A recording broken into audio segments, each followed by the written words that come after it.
പ്രിയപ്പെട്ടവരെ, ബൈബിളിൽ എന്നെ സ്വാധീനിച്ച ഒത്തിരി വചനങ്ങളിൽ ഒരു വചനമാണ് must we not take sorrow too. എന്നുവെച്ചാൽ ദൈവത്തിൽ നിന്ന് ഒത്തിരിയേറെ നന്മകൾ ലഭിച്ച നമുക്ക് എന്തെങ്കിലും ഒരു ക്ലേശം വരുമ്പോൾ അത് എന്തുകൊണ്ട് സന്തോഷത്തോടെ സ്വീകരിക്കാൻ കഴിയുന്നില്ല എന്ന് ഓരോ വിശ്വാസിയോടും കർത്താവിൻ്റെ വചനം ചോദിക്കുന്നതാണ്. എന്നൊക്കെ ഭാഗം വായിച്ച് കേൾക്കാം. ജോബ് 2:10. ദൈവകരങ്ങളിൽ നിന്ന് നന്മ സ്വീകരിച്ച നാം തിന്മ സ്വീകരിക്കാൻ മടിക്കുകയോ. ഇത് ജോബ് ചോദിക്കണമല്ല. ഇത് ശരിക്കും നമ്മൾ ദൈവസ്നേഹത്തോടെയാണ് ദൈവജനത്തെ അനുധാവനം ചെയ്യുന്നതെങ്കിൽ ദൈവത്തിന് അധികാരമുള്ള വിശ്വാസികളുണ്ട്.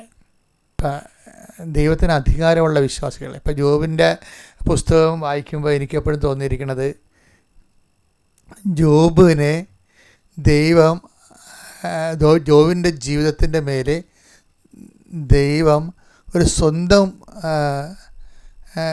വ്യക്തി അല്ലെങ്കിൽ ഒരു പടി എന്ന രീതിയിൽ മറ്റുള്ളവരെക്കാൾ കൂടുതൽ ദൈവം അവൻ്റെ മേലെ സമ്മർദ്ദങ്ങൾ ചെലുത്തുന്നുണ്ട്, സ്വന്തം ഒരു സ്വകാര്യ വസ്തുവിനെ പോലെ. അതുകൊണ്ടാണ് സാത്താനുമായിട്ടുള്ള ഡിസ്കഷൻ വരുന്നത്. സാത്താൻ നമുക്കറിയാലോ പ്രതീകാത്മകമാണ്. അതായത് സാത്താൻ ഡിസ്കഷനിൽ ദൈവം അഭിമാനത്തോടെ ചോദിക്കുന്നതാണ്. ദൈവത്തിൻ്റെ ഒരു അഭിമാനമാണ് ജോബ്. അതായത് നീ ഭൂമിയിൽ എൻ്റെ ദാസനായ ജോബിനെ കണ്ടോ? അതാണ് ചോദ്യം. വായിച്ചത് ആ ഭാഗം ഒന്ന് വായിച്ചേ. ജോബ് 2:3. ജോബ് 2:3. എൻ്റെ ദാസനായ ജോബിനെ നീ ശ്രദ്ധിച്ചോ. അവനെ പോലെ നിഷ്കളങ്കനും നീതിനിഷ്ഠനും തിന്മയിൽ നിന്ന് അകന്ന് ജീവിക്കുന്നവനുമായി മറ്റാരെങ്കിലും ഭൂമുഖത്തുണ്ടോ? ദൈവം ഒരു മനുഷ്യനെക്കുറിച്ച് അഭിമാനിക്കുന്നത് ബൈബിളിലെ ഒരു വല്ലാത്ത ഒരു പ്രമേയമാണ്. ഇത് നമ്മളുടെ ഒരു റെഫറൻസ് പോയിൻ്റാണ്. നമ്മളും ഇപ്പം എന്തെങ്കിലുമൊക്കെ സംഭവിക്കുമ്പോൾ അയ്യോ എനിക്ക് അത് കിട്ടിയിരുന്നെങ്കിൽ നമ്മൾ ആഗ്രഹിക്കത്തില്ലേ? അതുപോലെ ഒരു ആഗ്രഹം ഒരു ദൈവ പൈതലിന് തോന്നിക്കും. എന്താണ്? ദൈവം ജോബിനെക്കുറിച്ച് പറഞ്ഞ പോലെ എന്നെക്കുറിച്ച് പറഞ്ഞിരുന്നെങ്കിലെന്ന്. എന്താണ്? എൻ്റെ ദാസനായ ജോബിനെ നീ കണ്ടോ? എന്നിട്ട് ജോബിൻ്റെ നിഷ്കളങ്കതയും നീതിനിഷ്ഠയും ഒക്കെ ആണ്. പക്ഷേ ആ നീതിനിഷ്ഠ എന്ന് പറയുമ്പോൾ നീതിനിഷ്ഠ എന്നുള്ളത് വലിയൊരു വിഷയമാണ്. ജോബിൻ്റെ നീതിനിഷ്ഠ അടിസ്ഥാനപ്പെടുത്തിയിരിക്കുന്നത് എന്താണ്? അത് ഈ 2:10. എന്താണ്? ദൈവത്തിൻ്റെ കാര്യം പറയുമ്പോഴും ഈ നീതിശാസ്ത്രം വർക്കൗട്ട് ചെയ്യുന്നുണ്ട്. എന്താണ്? ദൈവത്തിൽ നിന്ന് നന്മ സ്വീകരിച്ച നമ്മൾ. അത് വായിച്ചത് 2:10. ദൈവകരങ്ങളിൽ നിന്ന് നന്മ സ്വീകരിച്ച നാം തിന്മ സ്വീകരിക്കാൻ മടിക്കുകയോ. അതാണ് നീതി എന്ന് പറയുന്നത്. അതാണ് എൻ്റെ ദാസനെ നീ കണ്ടു. ആ ഭാഗം ഒന്ന് വായിച്ചേ. ജോബ് 2:3. ജോബ് 2:3 2:10 നമ്മളെ കണക്ഷൻ. എൻ്റെ ദാസനായ ജോബിനെ നീ ശ്രദ്ധിച്ചോ. അവനെ പോലെ നിഷ്കളങ്കനും നീതിനിഷ്ഠനും തിന്മയിൽ നിന്ന് അകന്ന് ജീവിക്കുന്നവനുമായി മറ്റാരെങ്കിലും ഭൂമുഖത്തുണ്ടോ? ഇപ്പം എന്താ പ്രോബ്ലം എന്ന് വെച്ച് കഴിഞ്ഞാൽ ഈ നീതിനിഷ്ഠ എടുത്ത് പറയുന്നുണ്ട്. ഈ നീതിനിഷ്ഠ ആധ്യാത്മികമൊക്കെ ദൈവവുമായിട്ടുള്ള ജീവിത ഇടപാടുകളിലും ഈ നീതി അവൻ സ്വയം സഹിച്ചുകൊണ്ട് നീതി തന്നെയാണ് ഉറച്ചു നിൽക്കുന്നത്. അതാണ് ചോദിക്കുന്നത്. ദൈവത്തിൽ നിന്ന് നമ്മൾ ഒത്തിരി നന്മ സ്വീകരിച്ചവരാണ്. അപ്പം ദൈവത്തിൽ നിന്ന് എപ്പോഴെങ്കിലും തിന്മകൾ വരുമ്പോഴും നമ്മൾ അതിനെ എന്തുകൊണ്ടാണ് അലോസരപ്പെടുന്നത്? അതാണ് അവൻ്റെ നീതിബോധം എന്ന് പറയുന്നത്. ഇതൊരു ഉയർന്ന നിലവാരമുള്ള ഒരു മാനവികതയാണ് ജോബ് കാഴ്ചവെക്കുന്നത്. ആത്മീയത മാത്രമല്ല, ഒരു ആത്മീയ മനുഷ്യൻ എന്നൊക്കെ പറഞ്ഞിട്ട് പുതിയ നിയമം അവതരിപ്പിക്കുന്ന ഒരു വലിയ സങ്കല്പമല്ല, വലിയൊരു സ്റ്റാൻഡേർഡാണ് ആത്മീയ മനുഷ്യൻ. ഈ ആത്മീയ മനുഷ്യൻ ശരിക്കും വളർന്നു തുടങ്ങുന്നത് ജോബിലൂടെയാണ് വളർന്നു വരുന്നത്. അപ്പോൾ എന്താ കാരണം വെച്ച് കഴിഞ്ഞാൽ, must be not take sorrow too, must എന്നല്ല എഴുതി, ഇംഗ്ലീഷിൽ കുറച്ചുകൂടി രസമാണ്. Must be not take sorrow too. ഞാൻ എൻ്റെ മനസ്സിലൊക്കെ ഞാൻ ആ വാക്ക് ഇങ്ങനെ ഇടക്ക് മനസ്സിലിങ്ങനെ വല്ലാതെ ചുമ്മാ കയറി വരും. ഈ നമ്മളൊക്കെ ഓരോ വീട്ടിൽ ചെല്ലുമ്പോൾ വാതിലെ മുട്ടിക്കൊണ്ടല്ലേ ഓരോ മുറി ചെല്ലുമ്പോൾ മറ്റുള്ളവരുടെ മുറി ചെല്ലുമ്പോൾ മുട്ടുകയല്ലേ. അപ്പം അതുപോലെ പക്ഷെ മുട്ടാതെ എൻ്റെ മനസ്സിൽ കയറി വരുന്നൊരു വാക്കാണിത്. അനുവാദം ചോദിക്കാതെ മുട്ടാതെ എൻ്റെ മനസ്സിലോട്ട് കയറി വന്ന വാക്കാണിത്. എന്ന് വെച്ച് കഴിഞ്ഞാൽ must be not take sorrow too, മസ്റ്റെന്നാണ് ഉപയോഗിച്ചിരിക്കണത്. അതാണ് വിഷയം. അപ്പോൾ അതിനൊരു ഓപ്ഷൻ ഇല്ല, ഇതിനൊരു ഓപ്ഷൻ ഇല്ല. അപ്പോൾ അതെന്താ പ്രശ്നം വെച്ച് കഴിഞ്ഞാൽ, എന്തുകൊണ്ടാണ് ഇതിനൊരു തിരഞ്ഞെടുപ്പ് നമ്മുടെ മുമ്പിലില്ല? നമുക്ക് നന്മ മാത്രം തിരഞ്ഞെടുത്തുകൊണ്ട് മുന്നോട്ട് പോകാനുള്ള ഒരു സ്വാതന്ത്ര്യം ദൈവം നമുക്ക് തന്നിട്ടില്ല. അതെന്താ കാര്യം വെച്ച് കഴിഞ്ഞാൽ, ദൈവത്തിനെ സംബന്ധിച്ചിടത്തോളം ദൈവം സൃഷ്ടിച്ചപ്പോൾ തന്നെ തിന്മയൊന്നും പറഞ്ഞ സംഭവത്തെ സൃഷ്ടിച്ചിട്ടില്ല. അതുകൊണ്ട് എല്ലാം സൃഷ്ടിച്ചും പാമ്പിനെ വരെ സൃഷ്ടിച്ചും പറഞ്ഞു എല്ലാം നല്ലതാണെന്ന് കണ്ടു. ഇത് എവിടെ ഗോഡ് സ്തുതിക്കട്ടെ. ഹല്ലേലൂയ.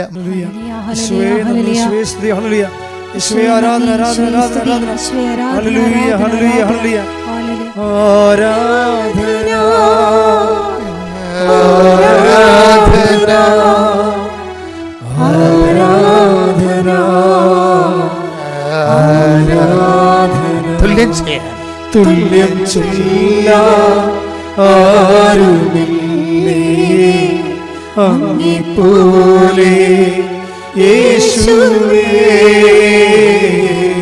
തുല്യം ചൊല്ലാൻ ആരുമില്ലേ അങ്ങേപ്പോലെ യേശുവേ, ജീവനേ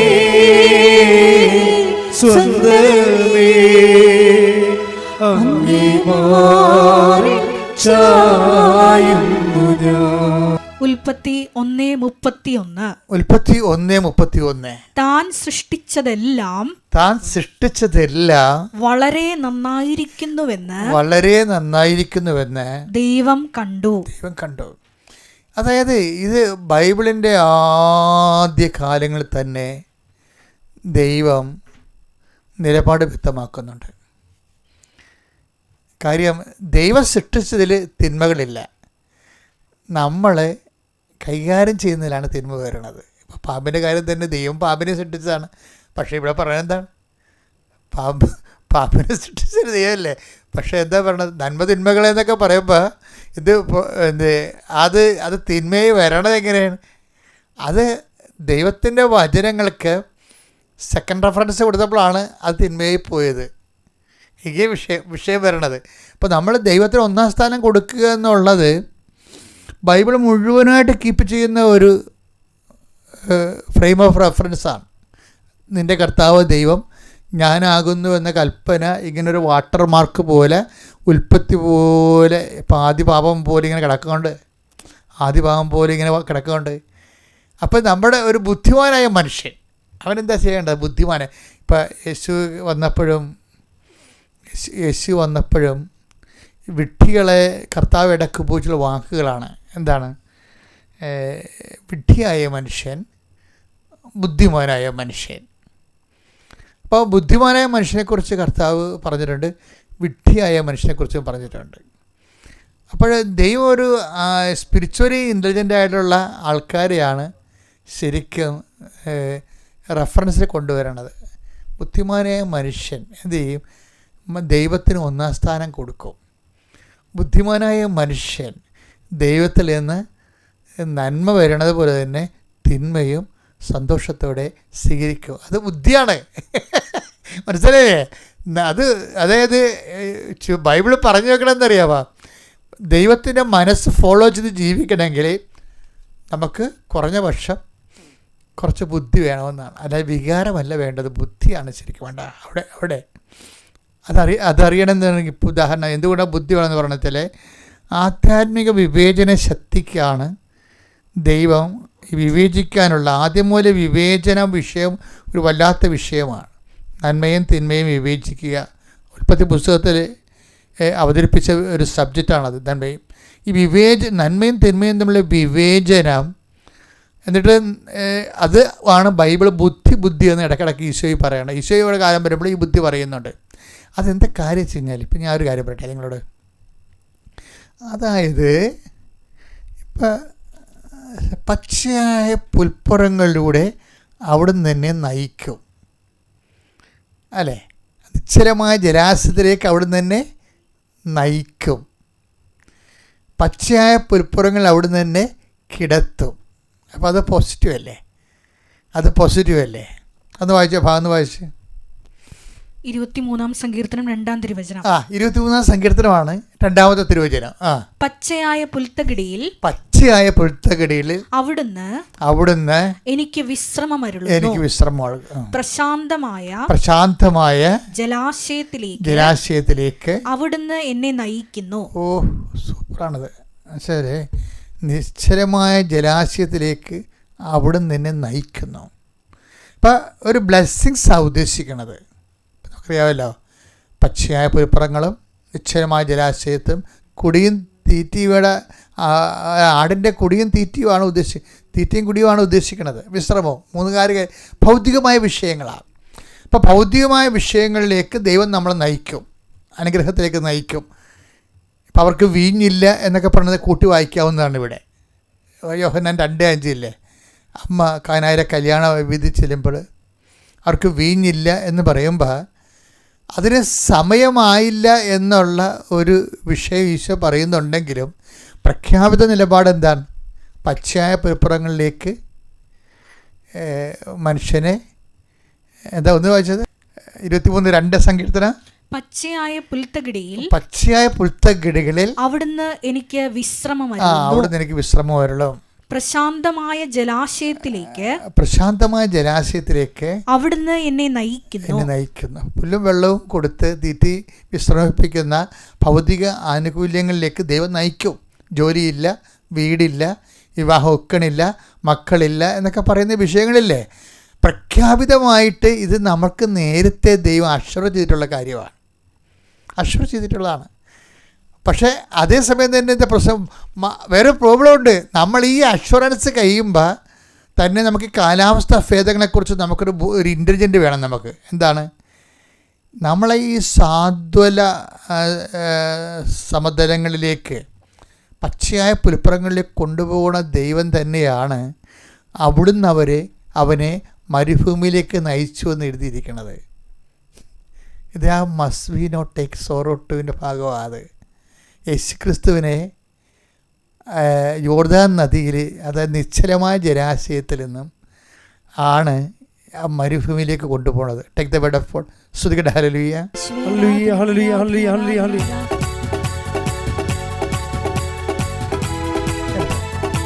അസാധ്യമായി എനിക്കൊന്നുമില്ല, എന്നെ ശക്തനാക്കുന്നവൻ മുഖാന്തിരം. അസാധ്യമായി എനിക്കൊന്നുമില്ല, എന്നെ ശക്തനാക്കുന്നവൻ മുഖാന്തിരം. പരിശുദ്ധ പരമദിവ്യകാരുണ്യത്തിന് ആരാധനയും സ്തുതിയും പുകഴ്ചയും ഉണ്ടായിരിക്കട്ടെ. ലൂക്ക 4:1. യേശു പരിശുദ്ധാത്മാവ് നിറഞ്ഞവനായി ജോർദാനിൽ നിന്ന് മടങ്ങി ആത്മാവ് അവനെ മരുഭൂമിയിലേക്ക് നയിച്ചു. അവൻ ഇത് കണ്ടല്ലേ, ഇത് നിസ്സാരമായൊരു വചനമല്ല. ഇതിൻ്റെ കണക്ഷൻ കിടക്കുന്നത് പച്ചയായ പുൽപ്പുറങ്ങളിലും നിശ്ചലമായ ജലാശയങ്ങളുമാണ്. അവിടുന്ന് തന്നെ പച്ചയായ പുൽപ്പുറങ്ങൾ അവിടുന്ന് തന്നെ കിടത്തും, നിശ്ചലമായ ജലാശയത്തേക്ക് അവിടുന്ന് തന്നെ നയിക്കും. അങ്ങനെ നയിച്ച് ജോർദാൻ നദിയിൽ ജ്ഞാനസ്നാനം സ്വീകരിച്ച ഈശോ പരിശുദ്ധ നിറഞ്ഞു കഴിയുമ്പോൾ പിന്നെ എന്താ ചെയ്യേണ്ടത്? കാലാവസ്ഥ മാറി. Must we not take sorrow too ചോദിക്കണില്ലേ? ആ ദൈവത്തിൻ്റെ ചോദ്യമാണത്. അതിന് ഉത്തരം പറയാൻ കഴിഞ്ഞില്ലെങ്കിൽ നീ ഒരു വിശ്വാസമായിട്ട് തുടരാൻ നിങ്ങൾ അക്സെപ്റ്റബിൾ അല്ല. അതാണ് വിഷയം. മസ്റ്റ് വി നോട്ട്, അത് നിസ്സാര കാര്യമല്ലത്. എന്താ കാര്യം എന്ന് വെച്ച് കഴിഞ്ഞാൽ ഈ ജോർദാനിൽ നിന്ന് പിന്നെന്താണ് എഴുതിയിരിക്കണത്? ആ ജോർദാൻ നദിമുഖത്ത് നിന്ന് എങ്ങോട്ടാണ് ഈശോ പോണത്?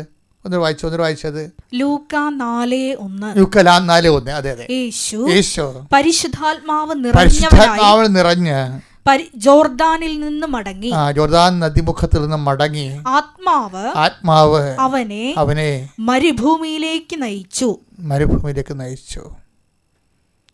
അപ്പം നോക്കിയേ, ഇവ മൗനമായി തന്നെ പോവുകയാണ്. യാതൊരു റിയാക്ഷനുമില്ല, റെസ്പോൺസില്ല, അതുപോലെ തന്നെ മൽപ്പിടുത്തങ്ങളില്ല, ഒന്നുമില്ല. അതായത് ഈ നദീമുഖത്ത് നിന്ന് പിന്നീട് നേരെ ഓപ്പോസിറ്റ് കാലാവസ്ഥയിലേക്കാണ് ഈശോ പോണത്.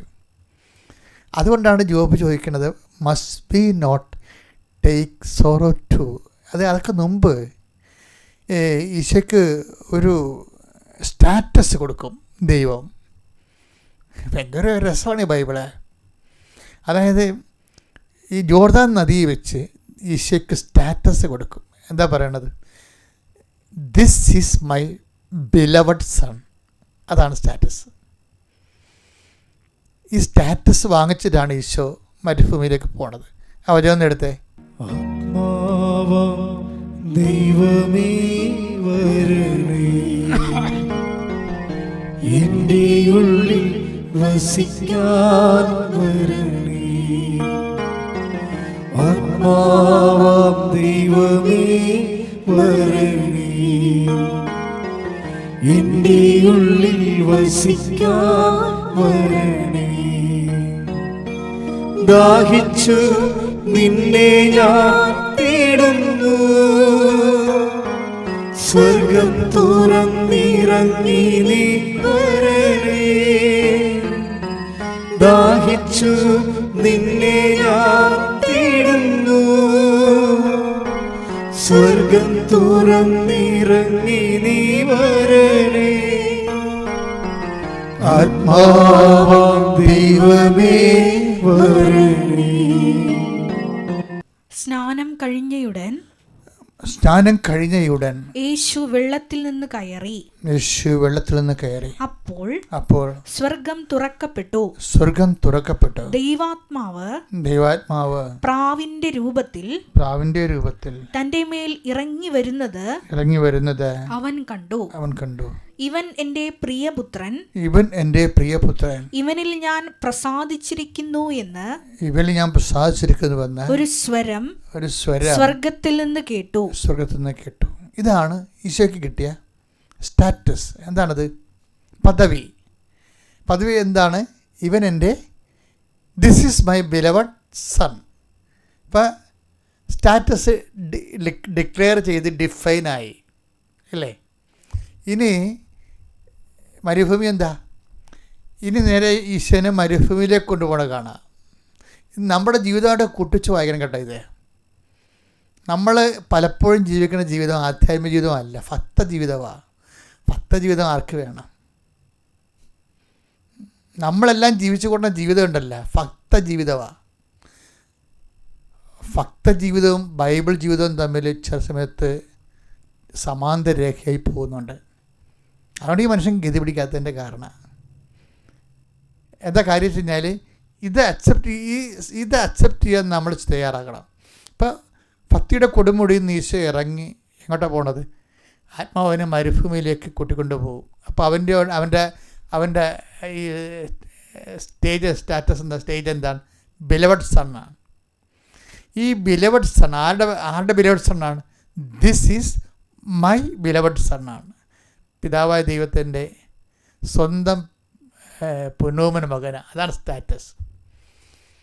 ഇനി മരുഭൂമി എക്സ്പീരിയൻസ് വരുമ്പോൾ ഇപ്പം ഈ എക്സ്പീരിയൻസ് എന്ത് എക്സ്പീരിയൻസാണ്? ദൈവം നമ്മുടെ പിതാവാണ്, നമ്മളെ ദൈവത്തിന് മഹത്വവും അതുപോലെ തന്നെ നമ്മൾക്ക് ദൈവം അംഗീകാരമൊക്കെ നൽകിക്കൊണ്ടിരിക്കുന്ന ഒരു വലിയ പശ്ചാത്തലപ്പുറങ്ങളിലാണ് നമ്മൾ നിൽക്കുന്നത്. നിശ്ചയമായ ജലാശയത്തിൽ നമ്മൾ നിൽക്കുകയാണ്. ഓളം കുടിച്ച് വിശ്രമിച്ച് നിൽക്കണ. ഇവിടുന്ന് നേരെ കാലാവസ്ഥ ഭേദത്തിലേക്ക് വരും. പിന്നെ എങ്ങോട്ടാണ് പോണത്? മരുഭൂമിയിലേക്ക്. ഈ മരുഭൂമി കൊണ്ടുപോകുമ്പോൾ നമുക്കുണ്ടാവുന്ന ഒരു ബോധമുണ്ട്. എന്താ കാര്യം? ലൂക്ക 4:1 യേശു പരിശുദ്ധാത്മാവ് നിറഞ്ഞവനായി ജോർദാനിൽ നിന്ന് മടങ്ങി. അതായത് ഈ ജോർദാനിൻ്റെ എല്ലാ സർവ്വസമ്പദ് സമൃദ്ധിയിൽ നിന്നും മടങ്ങുകയാണ്. എപ്പോഴായാലും മടങ്ങേണ്ടി വരും മക്കളെ. ദൈവ പൈതലാണ് നീ. ജോബ് മടങ്ങിയത് കണ്ടില്ലേ? ഇപ്പം ഈശോയും മടങ്ങുകയാണ് ശരിക്കും. അതായത് എപ്പോഴും സന്തോഷത്തിൻ്റെ ഒരു കാലഘട്ടം വന്നാൽ നമ്മുടെ മനസ്സിന് ആദ്യമേ ഉണ്ടാകണം ഇവിടുന്ന് മടങ്ങേണ്ടി വരുമെന്ന്. ആൾക്കാർ എന്തിനാണ് ഇങ്ങനെ ഭക്തിയും പ്രാർത്ഥനയും കാണിക്കുന്നത്? മടങ്ങാതിരിക്കാൻ വേണ്ടിയാണ്. മനസ്സിലായില്ലേ? ശരിയല്ലേ? അതായത് നമുക്ക് പണി ഉണ്ടാക്കല്ലേ, പണി വരല്ലാതിരിക്കുന്നത്. പക്ഷേ ദൈവപൈതലാണെങ്കിൽ ഈ ബൈബിളിലെ നിർഭയത്വം എന്താണ്?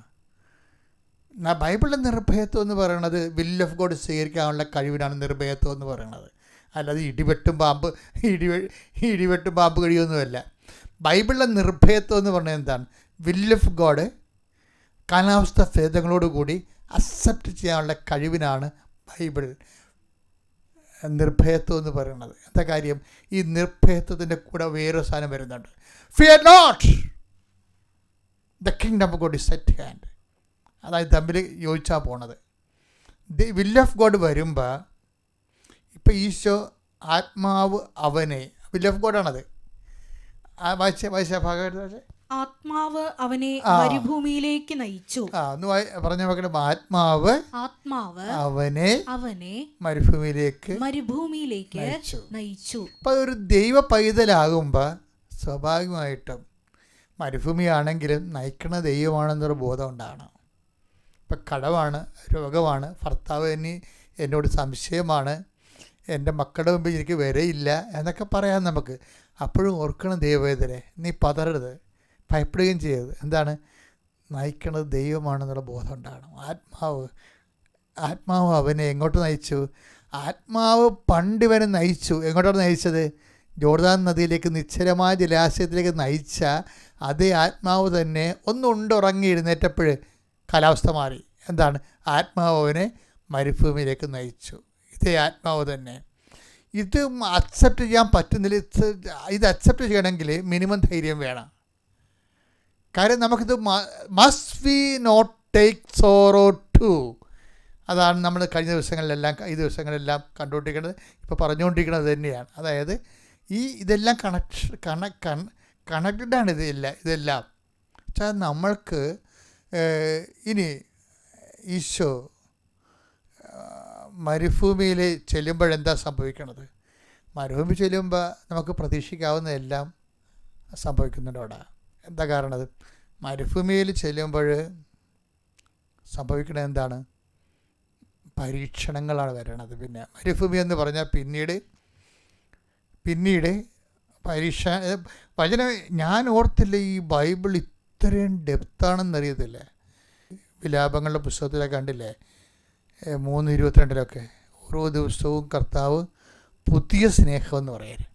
ഇതുപോലെയാണ് പുതിയ സ്നേഹവും പുതിയ സംഭാഷണവും. ഒരേ വചനം തന്നെ ആയിരിക്കും, പക്ഷേ ഓരോ ദിവസവും കർത്താവ് വ്യത്യസ്തങ്ങളായ വചനത്തിന് പ്രത്യേകമായ കമ്മ്യൂണിക്കേഷൻ മോഡ് തരും. ഒരേ വചനത്തിൻ്റെ ഫ്രെയിം എടുത്തിട്ട് അതിലൂടെ മൾട്ടി കമ്മ്യൂണിക്കേഷൻസ് നടത്തും. സംവേദനം ചെയ്യുന്ന ആശയങ്ങൾ വ്യത്യസ്തമായിരിക്കും.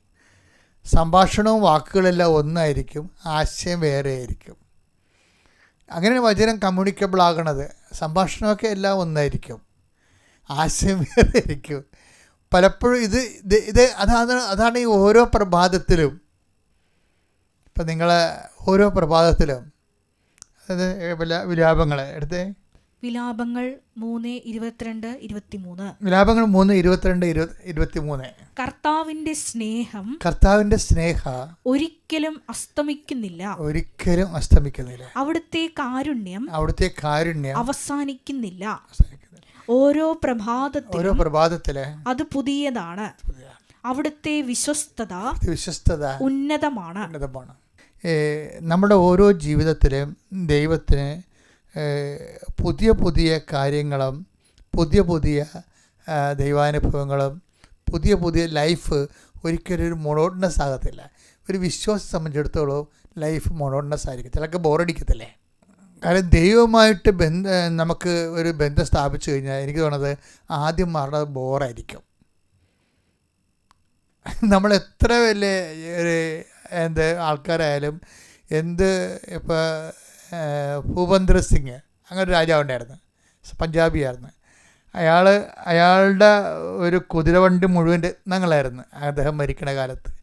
അതിങ്ങനെ തറപ്പളിട്ട് മൂടി അറിയത്തില്ല. പുള്ളി മരിച്ചു കഴിഞ്ഞാൽ ആരോ ക്ലീൻ ചെയ്യാൻ ചെന്നപ്പോഴാണ് ഈ രത്നം മുഴുവൻ കാണുന്നത്. അത്രയ്ക്ക് സമ്പന്നനായിരുന്നൊരു മനുഷ്യനാണ്. അദ്ദേഹത്തിൻ്റെ രോഗം എന്താ? അദ്ദേഹത്തിൻ്റെ രോഗം എന്താ? ബോറ് ഭയങ്കര മുഷിപ്പാണ്. The freedom at midnight എന്ന് പറഞ്ഞ പുസ്തകമുണ്ട്, അതിൽ ഇദ്ദേഹത്തെക്കുറിച്ച് എഴുതിയിട്ടുണ്ട്. ഡൊമിനിക് ലാപ്പിയാൻ്റെ പുസ്തകമാണ് അതിനകത്ത്. അപ്പോൾ അദ്ദേഹത്തിന് പേർഷ്യയിൽ നിന്ന് വൈദ്യന്മാർ വന്നിട്ട് പ്രാവിൻ്റെ കരൾ അരച്ച് കൊടുത്താണ് ഈ മനുഷ്യൻ്റെ ബോറ് മാറ്റാൻ നോക്കണത്. മാറിയില്ല, നടന്ന കാര്യമാണ്, ചരിത്രമാണത്. ബോറ് മാറാത്തൊരു സാധനമാണത്. പക്ഷേ ദൈവം ആണ് ശരിക്കും ബോറ് മാറ്റാൻ ഏറ്റവും നല്ല ആളാണ്. എന്ന് വെച്ച് കഴിഞ്ഞാൽ നമ്മൾ ദൈവസ്നേഹത്തിലായിക്കഴിഞ്ഞാൽ ദൈവം നമ്മുടെ ലൈഫിനെ പുതുക്കിക്കൊണ്ടേയിരിക്കും. ചിന്ത പുതുക്കും, അഭിരുചികൾ നമ്മൾ ചോദിക്കുമ്പോൾ വെക്കുമ്പോൾ നമുക്ക് ഓരോരോ സിറ്റുവേഷൻസ് മാറുമെന്നാണ് നിങ്ങൾ വിചാരിക്കുക. അങ്ങനെയല്ല, സിറ്റുവേഷനെ കാണാനുള്ള ഒരു അഭിരുചികളും അതുപോലെ തന്നെ ആശയ സംവേദനങ്ങളും അത് നമ്മളിലുണ്ടാക്കുന്ന ഈ സിറ്റുവേഷൻസും നമ്മളുണ്ടാക്കുന്ന അനുഭൂതികളൊക്കെ വ്യത്യസ്തമായിരിക്കും. അതായത് സിറ്റുവേഷണൽ അനോയിൻറ്റിങ് എന്ന് പറയും. ഇപ്പോൾ ഒരു വൈഫ് തന്നെ അല്ലെങ്കിൽ ഒരു കുഞ്ഞ് തന്നെ ഇപ്പോൾ ചില ആൾക്ക് വയസ്സന്മാരൊക്കെ സ്നേഹിക്കണില്ലേ ശരിക്കും? അതെന്താ കാര്യം? വയസ്സന്മാർ ചെറുപ്പക്കാരെ സ്നേഹിക്കുന്നതിനേക്കാളും വയസ്സന്മാരായിട്ട് ഭാര്യ ഭർത്താക്കന്മാർ സ്നേഹിക്കുന്നവരുണ്ട്. അതെന്താ കാര്യം? അവരുടെ ബോഡിയുടെ ഒരു വസന്തകാലം കഴിഞ്ഞെങ്കിലും അനോയിൻറ്റിങ് അവിടെ നിലനിൽക്കുന്നുണ്ട് സ്നേഹത്തിൻ്റെ. അവർക്ക് പുതിയൊരു അഭിഷേകം കിട്ടിയിരിക്കുന്നതാണത്. ഈ വാർദ്ധക്യം എന്ന് പറയണ പോലും ഒരു സങ്കല്പം മാത്രമാണ്. അനുഭവതലത്തിലെ അഭിഷേകമാണ് സത്യം എന്ന് പറയണത്. എന്താണ്? 75 വയസ്സായാലും ചില വൈഫ് ഹസ്ബൻഡും ഒക്കെ അവർ പണ്ട് സ്നേഹിച്ചേക്കാൾ നല്ലവണ്ണം സ്നേഹിച്ച് പോകുന്നുണ്ട്. അത് പുതിയൊരു അനുഭൂതി, അഭിഷേകം കിട്ടിയിരിക്കണം, പുതിയ അഭിഷേകം. ഈ പുതിയ അഭിഷേകം എന്നുള്ളത് ബൈബിൾ മുന്നോട്ട് വെക്കുന്ന സൃഷ്ടികൾക്ക് സർവൈവ് ചെയ്യാനും ബോറ് മാറ്റാനും വേണ്ടി ദൈവം കൊടുത്തിരിക്കുന്ന ഒരു സാധ്യതയാണ് പുതിയ അഭിഷേകം. സങ്കീർത്തനം 92:10.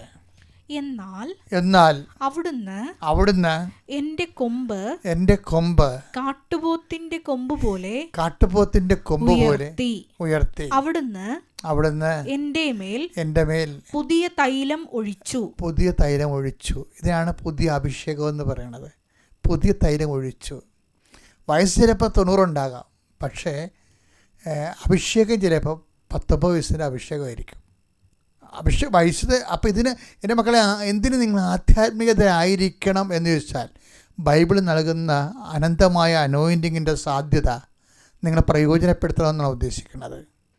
ഓരോ പ്രഭാതത്തിലും ഇപ്പോൾ വിലാപങ്ങളുടെ 3:22 കൂടെയാണ് ശരിക്കും പറഞ്ഞാൽ ഈ സങ്കീർത്തനം 92:10 കൂട്ടുവാക്കേണ്ടത്. എന്താ കാര്യം? വിലാപം എന്താ പറയുന്നത്? ഓരോ പ്രഭാതത്തിലും അവിടെ നിനക്ക് പുതിയ സ്നേഹം തന്നു. എങ്ങനെയാണ്? അവിടുന്ന് പുതിയ അഭിഷേകം എന്നിൽ തൈലം ഒഴിച്ചു എന്ന് പറഞ്ഞു വെച്ച് കഴിഞ്ഞാൽ നമ്മളിപ്പോൾ ചെയ്തിരിക്കുന്ന ജോലി, ഇപ്പോൾ മനുഷ്യൻ്റെ ഏറ്റവും വലിയ പ്രശ്നം ബോറല്ലേ? എല്ലാവരും എന്തുകൊണ്ടാണ് ഔട്ട്പുട്ട് കുറയുന്നു എന്നൊക്കെ പറഞ്ഞതിൻ്റെ കാര്യം? കുറച്ച് കഴിയുമ്പോൾ ഇങ്ങനെ ഡൗൺ ആകും. ഇപ്പോൾ കോർപ്പറേറ്റുകളൊക്കെ എന്താ ചെയ്യിക്കണത്? കോർപ്പറേറ്റുകളൊക്കെ ആൾക്കാരെ കൊണ്ട് പണി ചെയ്യിക്കണായിട്ടില്ലേ? ടൈയൊക്കെ കെട്ടിക്കൊടുത്ത് അവരുടെ സ്റ്റാറ്റസൊക്കെ വർദ്ധിച്ചെന്ന് അവരെ കൊണ്ട് ബോധ്യപ്പെടുത്തിയിട്ട് വല്ല 10-12 രൂപ കൊടുക്കും. ഭയങ്കര കഷ്ടപ്പാടാണ് അത്. സ്റ്റാൻഡേർഡായിട്ടൊക്കെ വന്ന് ഇറങ്ങാം, ഒക്കെ കുഴപ്പമൊന്നുമില്ല. അതായത് പക്ഷേ എന്താ പ്രശ്നം വെച്ചാൽ 11 മണിയാകുമ്പോൾ അവർക്ക് ചിക്കൻ കൊടുക്കും, ഒരു ജ്യൂസും കൊടുക്കും, ഒരു ചിക്കൻ ഫ്രൈയും കൊടുക്കും, ഒരു ജ്യൂസും കൊടുക്കും അല്ലേ? അപ്പോൾ അപ്പോൾ നമ്മളൊക്കെ അപ്പോൾ വെൽ ട്രീറ്റഡ് എല്ലാവരും അങ്ങനെയല്ല പറയണത്. വെൽ ട്രീറ്റഡ് എന്തിനാണ് വീട്ടിൽ വെൽ ട്രീറ്റ് ചെയ്യണത്? എന്തിനാണ്? ഇവൻ ചായ കുടിക്ക് പോകാതിരിക്കാൻ വേണ്ടിയാണ്. ഇവൻ ചായ കുടിച്ച് പോയപ്പോൾ 1/2 മണിക്കൂർ പോവുകയെ. ഇവന് കൊണ്ടുവന്ന ഈ സാധനം മുമ്പിൽ കൊടുത്തു കഴിഞ്ഞാൽ ഇവൻ പോകത്തില്ല. 30 മിനിറ്റ്സ് 30 മിനിറ്റിന് പകരം 5 മിനിറ്റ് കൊണ്ട് ആ ചാപ്റ്റർ ക്ലോസ് ചെയ്യും. ബാക്കി 25 മിനിറ്റ് കോർപ്പറേറ്റിന് ലാഭമാണ്. പക്ഷേ എന്നാലും സെയിം വർക്ക് തന്നെ ചെയ്തുകൊണ്ടിരിക്കണമെങ്കിൽ ഇവന് ബോറടിക്കും. അവനെന്ത് ചെയ്യും? ടേബിൾ ചേഞ്ച് ചെയ്ത് കൊടുക്കും, എന്നിട്ട് സ്റ്റാർ കൊടുക്കും. ശമ്പളം വല്ല 10-50 രൂപ അല്ലെങ്കിൽ 5000 രൂപയൊക്കെ കൂട്ടി കൊടുക്കുകയുള്ളൂ. പക്ഷേ എന്ത് ചെയ്യും? ബോറ് മാറ്റാൻ വേണ്ടി അവൻ്റെ വർക്കിംഗ് ഔട്ട്പുട്ട് നോക്കിയിട്ട് അസസ് ചെയ്തിട്ട് പുതിയ ടേബിളിലേക്ക് കൊടുക്കും. പുതിയ ടേബിളും പുതിയ ആംബിയൻസ് ക്രിയേറ്റ് ചെയ്ത് കൊടുക്കും. ഇപ്പോൾ ചില ആൾക്കാർ പറയുന്നത് 7 മാസം കൂടുമ്പോൾ മുറിയല്ല. ഇപ്പോൾ ഞാൻ എൻ്റെ മുറികൾ 7 മാസം കൂടുമ്പോഴൊക്കെ മാറാറുണ്ട്. അതെന്ന് വെച്ച് കഴിഞ്ഞാൽ ഞാൻ എപ്പോഴും എഴുതുമ്പോൾ സെയിം സിറ്റുവേഷൻസ് വരുമ്പോൾ എഴുത്തിനെ ബാധിക്കാതിരിക്കാൻ വേണ്ടി ചെയ്യണതാണ്. ഒരു ചെറിയൊരു ആൾട്രേഷൻസ് വരുത്തും. കാര്യം എൻ്റെ പുസ്തകങ്ങൾ എനിക്ക് അവിടെ നിന്നൊക്കെ എടുക്കണമല്ലോ. അപ്പോൾ ഏറ്റവും അത്യാവശ്യമുള്ള പുസ്തകങ്ങൾ അടുത്ത് വെക്കാൻ വേണ്ടി ഞാൻ ചിലത് റീഅറേഞ്ച് ചെയ്യും. ബോറിൻ്റെ പ്രശ്നമല്ലത്. പക്ഷേ എന്നാലും ശരി, മനുഷ്യൻ്റെ മനസ്സിൽ ഇങ്ങനെ ഒരു പ്രശ്നങ്ങളുണ്ട്. ഒരാളെ കാണുമ്പോൾ ബോറടിക്കുക, സ്നേഹം കൊടുത്ത് കുറഞ്ഞു പോകണമെന്ന് പറഞ്ഞിട്ട് സ്നേഹം കുറഞ്ഞിട്ടൊന്നുമല്ല. കാര്യം ഈ ബോറെന്നുള്ള സംഭവം വർദ്ധിക്കുന്നത് കൊണ്ടാണ് മറ്റുള്ളവർക്കൊരു മൊണോട്ടണസ്സായിട്ടൊക്കെ തോന്നുന്നത്. പക്ഷേ ആധ്യാത്മികതയിൽ ഉണ്ടാകുമ്പോൾ നമ്മളെ സംബന്ധിച്ചിടത്തോളം ഇതിൻ്റെ പാക്കേജ് കൂടി ഇട്ടുകൊണ്ടാണ് ദൈവം സൃഷ്ടികൽപ്പന ചെയ്തിരിക്കുന്നത്. അതാണ് ഓരോ പ്രഭാതത്തിലും പുതിയ കാഴ്ചപ്പാട്. നമ്മുടെ കുഞ്ഞുങ്ങളെയും ഒക്കെ പുതിയ കണ്ണുകൊണ്ട് നമ്മൾ കാണും. അതുപോലെ തന്നെ നമ്മൾ ചെയ്തുകൊണ്ടിരിക്കുന്ന വിഷയങ്ങൾ തന്നെ, നീ ഇപ്പോൾ ഒരു ജോലിക്കാരനാണെന്ന് വിചാരിച്ചോ, ആ ജോലിയിലൊക്കെ നമ്മൾ ഓരോരോ പുതിയ ത്രില്ലുകൾ തന്നുകൊണ്ട് അപ്പം നിങ്ങൾ ചോദിക്കും അതിനെന്താ ചെയ്യേണ്ടതെന്ന് ചോദിച്ചു കഴിഞ്ഞാൽ, അതിന് ചെയ്യേണ്ട ഒന്നാമത്തെ കാര്യം എന്ന് പറഞ്ഞാൽ ഈശോയുടെ ഈ ആത്മാവ് ഇവനെ നയിച്ചുകൊണ്ട് പോകണമെന്ന് പറഞ്ഞില്ലേ. ഇവനൊരു നല്ല സ്റ്റാറ്റസ് കൊടുത്തിട്ടാണ് ഇവനെ ആത്മാവ് കൊണ്ടുപോകുന്നത്. നമ്മളത് വായിച്ചതാണ്, അല്ലെ ഈ ദിവസം കണ്ടതല്ലേ അത്. അതായത് ഇതിനെ ഈശോ ശാന്തമായിട്ടാണ് ഈ വിഷയത്തെ അക്സെപ്റ്റ് ചെയ്യണത്. ശാന്തമായിട്ട്, അയ്യോ മരുഭൂമിയിലേക്കാണല്ലോ പോണത്, അവിടെ ചെല്ലുമ്പോൾ ഇനിയും വല്ലാത്ത പെടുമരണമായിരിക്കുക. അപ്പോഴെല്ലാം ഞാൻ ആദ്യം നേരത്തെ പറഞ്ഞിട്ടുള്ള must we not sorrow too take sorrow too, അത് ജോബിൻ്റെ കാറ്റഗറിക്കൽ ക്വസ്റ്റ്യനാണ്.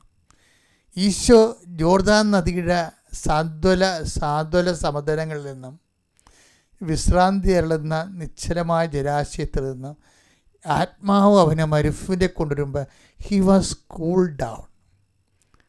നിശബ്ദമായിരുന്ന ആ വിഷയത്തെക്കുറിച്ച് എന്ന് വെച്ച് കഴിഞ്ഞാൽ, കാലാവസ്ഥ ഭേദങ്ങളിലെ ഒരു വ്യക്തി കൈവരിക്കുന്ന സുവിശേഷ വിഹിതമായ സംയമനം, അത് ദൈവം കൗണ്ട് ചെയ്യണതാണ്. അഭിഷേകത്തിൻ്റെ അടിസ്ഥാനം അതാണ്. എന്താണ്? കാലാവസ്ഥ ഭേദങ്ങളെ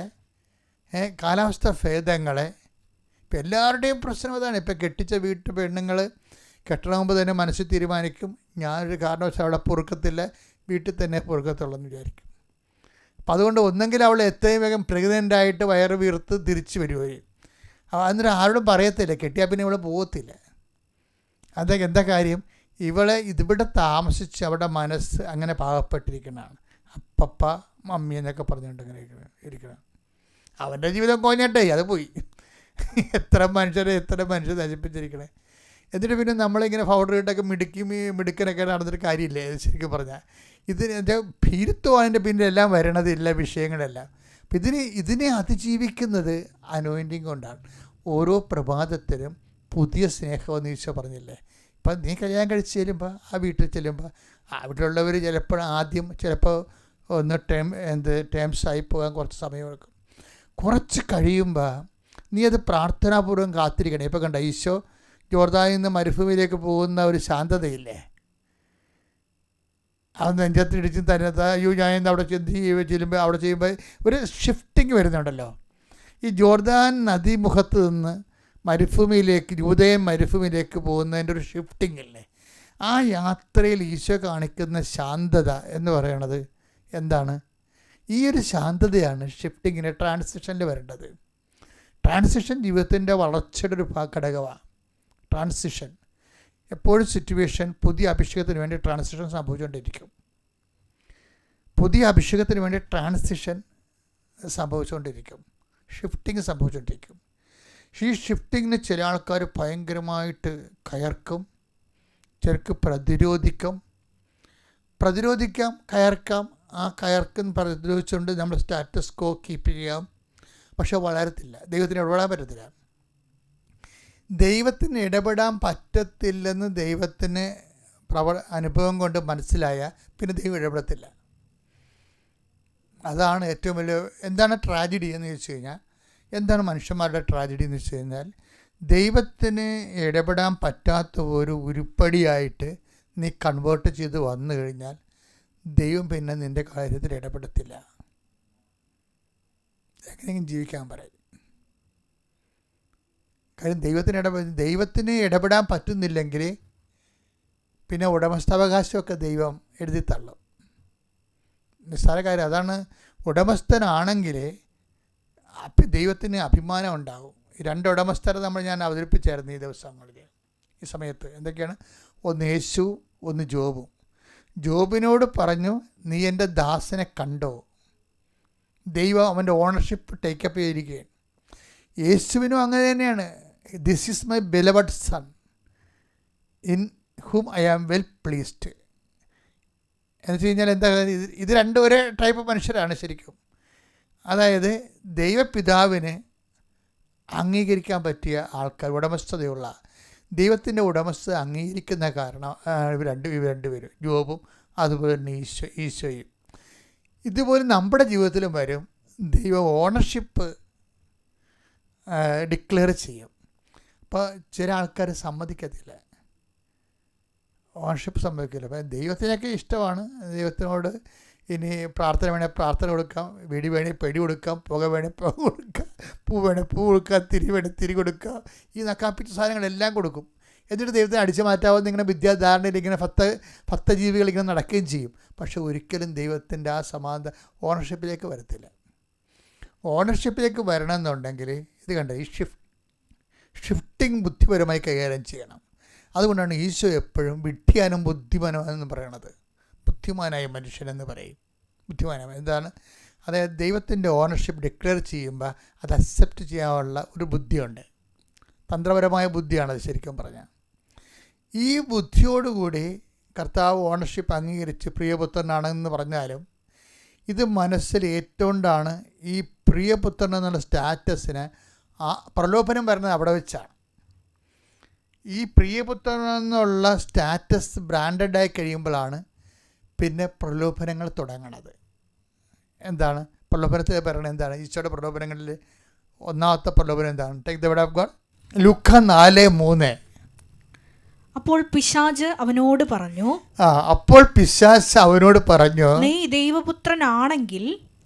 കണ്ടാ, ഈശോയോട് എന്താ, ഇവൻ ദൈവപുത്രനാണെന്നല്ല നേരത്തെ പറഞ്ഞത്. അതാണ് ഇപ്പം വീണ്ടും ക്വസ്റ്റബിൾ ആയിരിക്കണത്.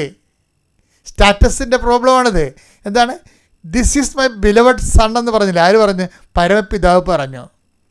അപ്പോൾ അത് സ്റ്റാറ്റസ് ബ്രാൻഡഡായി. എന്നിട്ട് സ്റ്റാറ്റസ് ബ്രാൻഡഡായി കഴിഞ്ഞാൽ ഉടനെ കാലാവസ്ഥ ഭേദം ഉണ്ടാവും. ദൈവത്തിൽ എനിക്കും ഉണ്ടാവും, നിനക്കും ഉണ്ടാവും. നിൻ്റെ സ്റ്റാറ്റസ് ബ്രാൻഡഡായി കഴിഞ്ഞാൽ സ്റ്റാറ്റസ് അങ്ങനെ നിൽക്കത്തില്ല. ആ സ്റ്റാറ്റസിൻ്റെ വാല്യൂ എന്താ, പ്രൈസ് എന്താണ്, അത് നമുക്ക് കൊടുക്കേണ്ടി വരും. ബൈബിളിൽ ഓശാര ഒരു സൗജന്യം ഇടയ്ക്ക് വിളിച്ച് പറയണമെന്നല്ലാതെ ഒരു സാധനം സൗജന്യമില്ല. സത്യം ഞാൻ മനസ്സിലാക്കിയ അങ്ങനെയാണ്. സൗജന്യം എന്ന് ഇടയ്ക്ക് വിളിച്ച് പറയാം ബൈബിള്. പക്ഷെ ഒരു സാധനം സൗജന്യമില്ല, എല്ലാം പേയ്മെൻറ്റാണ്. എല്ലാം ഇപ്പം തന്നെ നോക്കി, this is my beloved son സ്റ്റാറ്റസാണ്. പക്ഷെ ഇതിൻ്റെ പേയ്മെൻറ്റ് കൊടുക്കാൻ പറയും. എന്താ കാര്യം? ഈ സ്റ്റാറ്റസ് അവിടെ ചെല്ലുമ്പോൾ പിശാച് വീണ്ടും വരും രംഗത്ത്. ഈശോയുടെ ആന്തരിക സംഘർഷങ്ങൾ തന്നെ ഇതിന് സമാന്തരമായി സഞ്ചരിക്കുന്നതാണ്. എന്താ ചോദിക്കണത്? സ്റ്റാറ്റസിനെ ഡാമേജ് ചെയ്യാൻ പോവുകയാണ്. എന്താ പറയണത്? നീ ദൈവപുത്രനാണെങ്കിൽ. അപ്പം അതല്ലേ സ്റ്റാറ്റസ്. ജ്ഞാനസ്ഥാനത്തിൽ അപ്പം കൊടുത്ത സ്റ്റാറ്റസ് എന്താണ്? This is my beloved son. നിന്നെക്കുറിച്ച് അപ്പന് തന്നെ കൊടുക്കണത്. അപ്പോൾ പിന്നെ പക്ഷേ അത് ഇങ്ങനെ ആഡംബരമായിട്ട് സൗജന്യമായി എടുത്ത് അണിയാനൊന്നും പറ്റത്തില്ല. അതിന് പൈസ കൊടുക്കാൻ പറയും. കോട്ടോട്ട് നടക്കണ്ട, ഉടനെ കാശ് തരാൻ പറയും. നീ ദൈവപുത്രനാണെങ്കിൽ എന്താ പറയേണ്ടത്? ഈ കല്ലിനോട് ഈ കല്ലിനോട് അപ്പമാകാൻ കൽപ്പിക്കുക. അല്പമാകാൻ കൽപ്പിക്കുക. അപ്പോൾ അതായത് ഈ സ്റ്റാറ്റസ് ഒന്നെങ്കിൽ ലോ ചെയ്യാൻ പറയും, എന്നിട്ട് മാന്ത്രികൻ്റെയും അതുപോലെ തന്നെ സ്വന്തം കാര്യങ്ങൾ നേടുന്നതിൻ്റെ ഈ സ്റ്റാറ്റസ് വെച്ചുകൊണ്ട് സ്വന്തം കാര്യങ്ങൾ നേടുന്നതിൻ്റെ മറ്റുള്ളവരുടെ അംഗീകാരം പിടിച്ചു പറ്റുന്നതിൻ്റെ ഒരു പ്രലോഭനത്തിലേക്ക് ഈശ്വരനെ കൊണ്ടുപോയി. നീ ദൈവപുത്രനാണെങ്കിൽ, അപ്പോൾ ഈ ദൈവപുത്രനാണെന്നുള്ള സ്റ്റാറ്റസ് തെളിയിക്കാൻ വേണ്ടി നമുക്കൊരു പ്രലോഭനം അയാൾ തരും, ഒരു പ്രലോഭനം നമുക്ക് തരും. അത് നമ്മുടെ ഭക്തിയാകാം, നമ്മുടെ പ്രാർത്ഥനയാകാം. അതുകൊണ്ടാണ് എൻ്റെ മക്കൾ പറയണത്, നിങ്ങൾ ആവശ്യമില്ലാതെ അടയാളങ്ങൾ ചോദിക്കുക എന്ന് പറയും. ആവശ്യമില്ലാതെ അടയാളം ചോദിക്കുന്നത് ദൈവത്തിരിക്കുന്നു. ഒത്തിരി പേര് ആവശ്യമില്ലാതെ അടയാളം ചോദിക്കുന്നത് വെച്ചാൽ നമ്മുടെ തന്നെ പ്രാർത്ഥന ദൈവം കേൾക്കുമോ എന്നറിയാൻ വേണ്ടിയാണ്. കഴിഞ്ഞ ദിവസങ്ങളിലൊരു സാക്ഷ്യം ഉണ്ടായിരുന്നു. ഒരു മോള് മാതാവിന് ഒരു പണി കൊടുക്കാൻ വേണ്ടി, നടക്കത്തില്ലെന്ന് എനിക്കറിയാം, എന്നാലും ഇതൊക്കെ വരെ നടക്കുക എന്നറിയാൻ വേണ്ടി എനിക്ക് വീടില്ലെന്ന് എഴുതി വെച്ച്, ഉടമ്പടിയിൽ വീടില്ലെന്ന് എഴുതി വെച്ച്, കിട്ടിയില്ലെന്നറിയാം. ഇവിടെ വന്നപ്പോൾ അത് അതായത് നടക്കാത്തൊരു കാര്യമാണെന്ന് അവളുടെ മനസ്സിലുണ്ട്. പക്ഷേ അതേസമയം തന്നെ അത് നടക്കാത്തതിലൂടെ ഉടമ്പടി തെറ്റാണെന്ന് ധരിക്കാനുള്ള ഒരു ലോകാരിമ്യം കൂടി അവളുടെ മനസ്സിലുണ്ട്.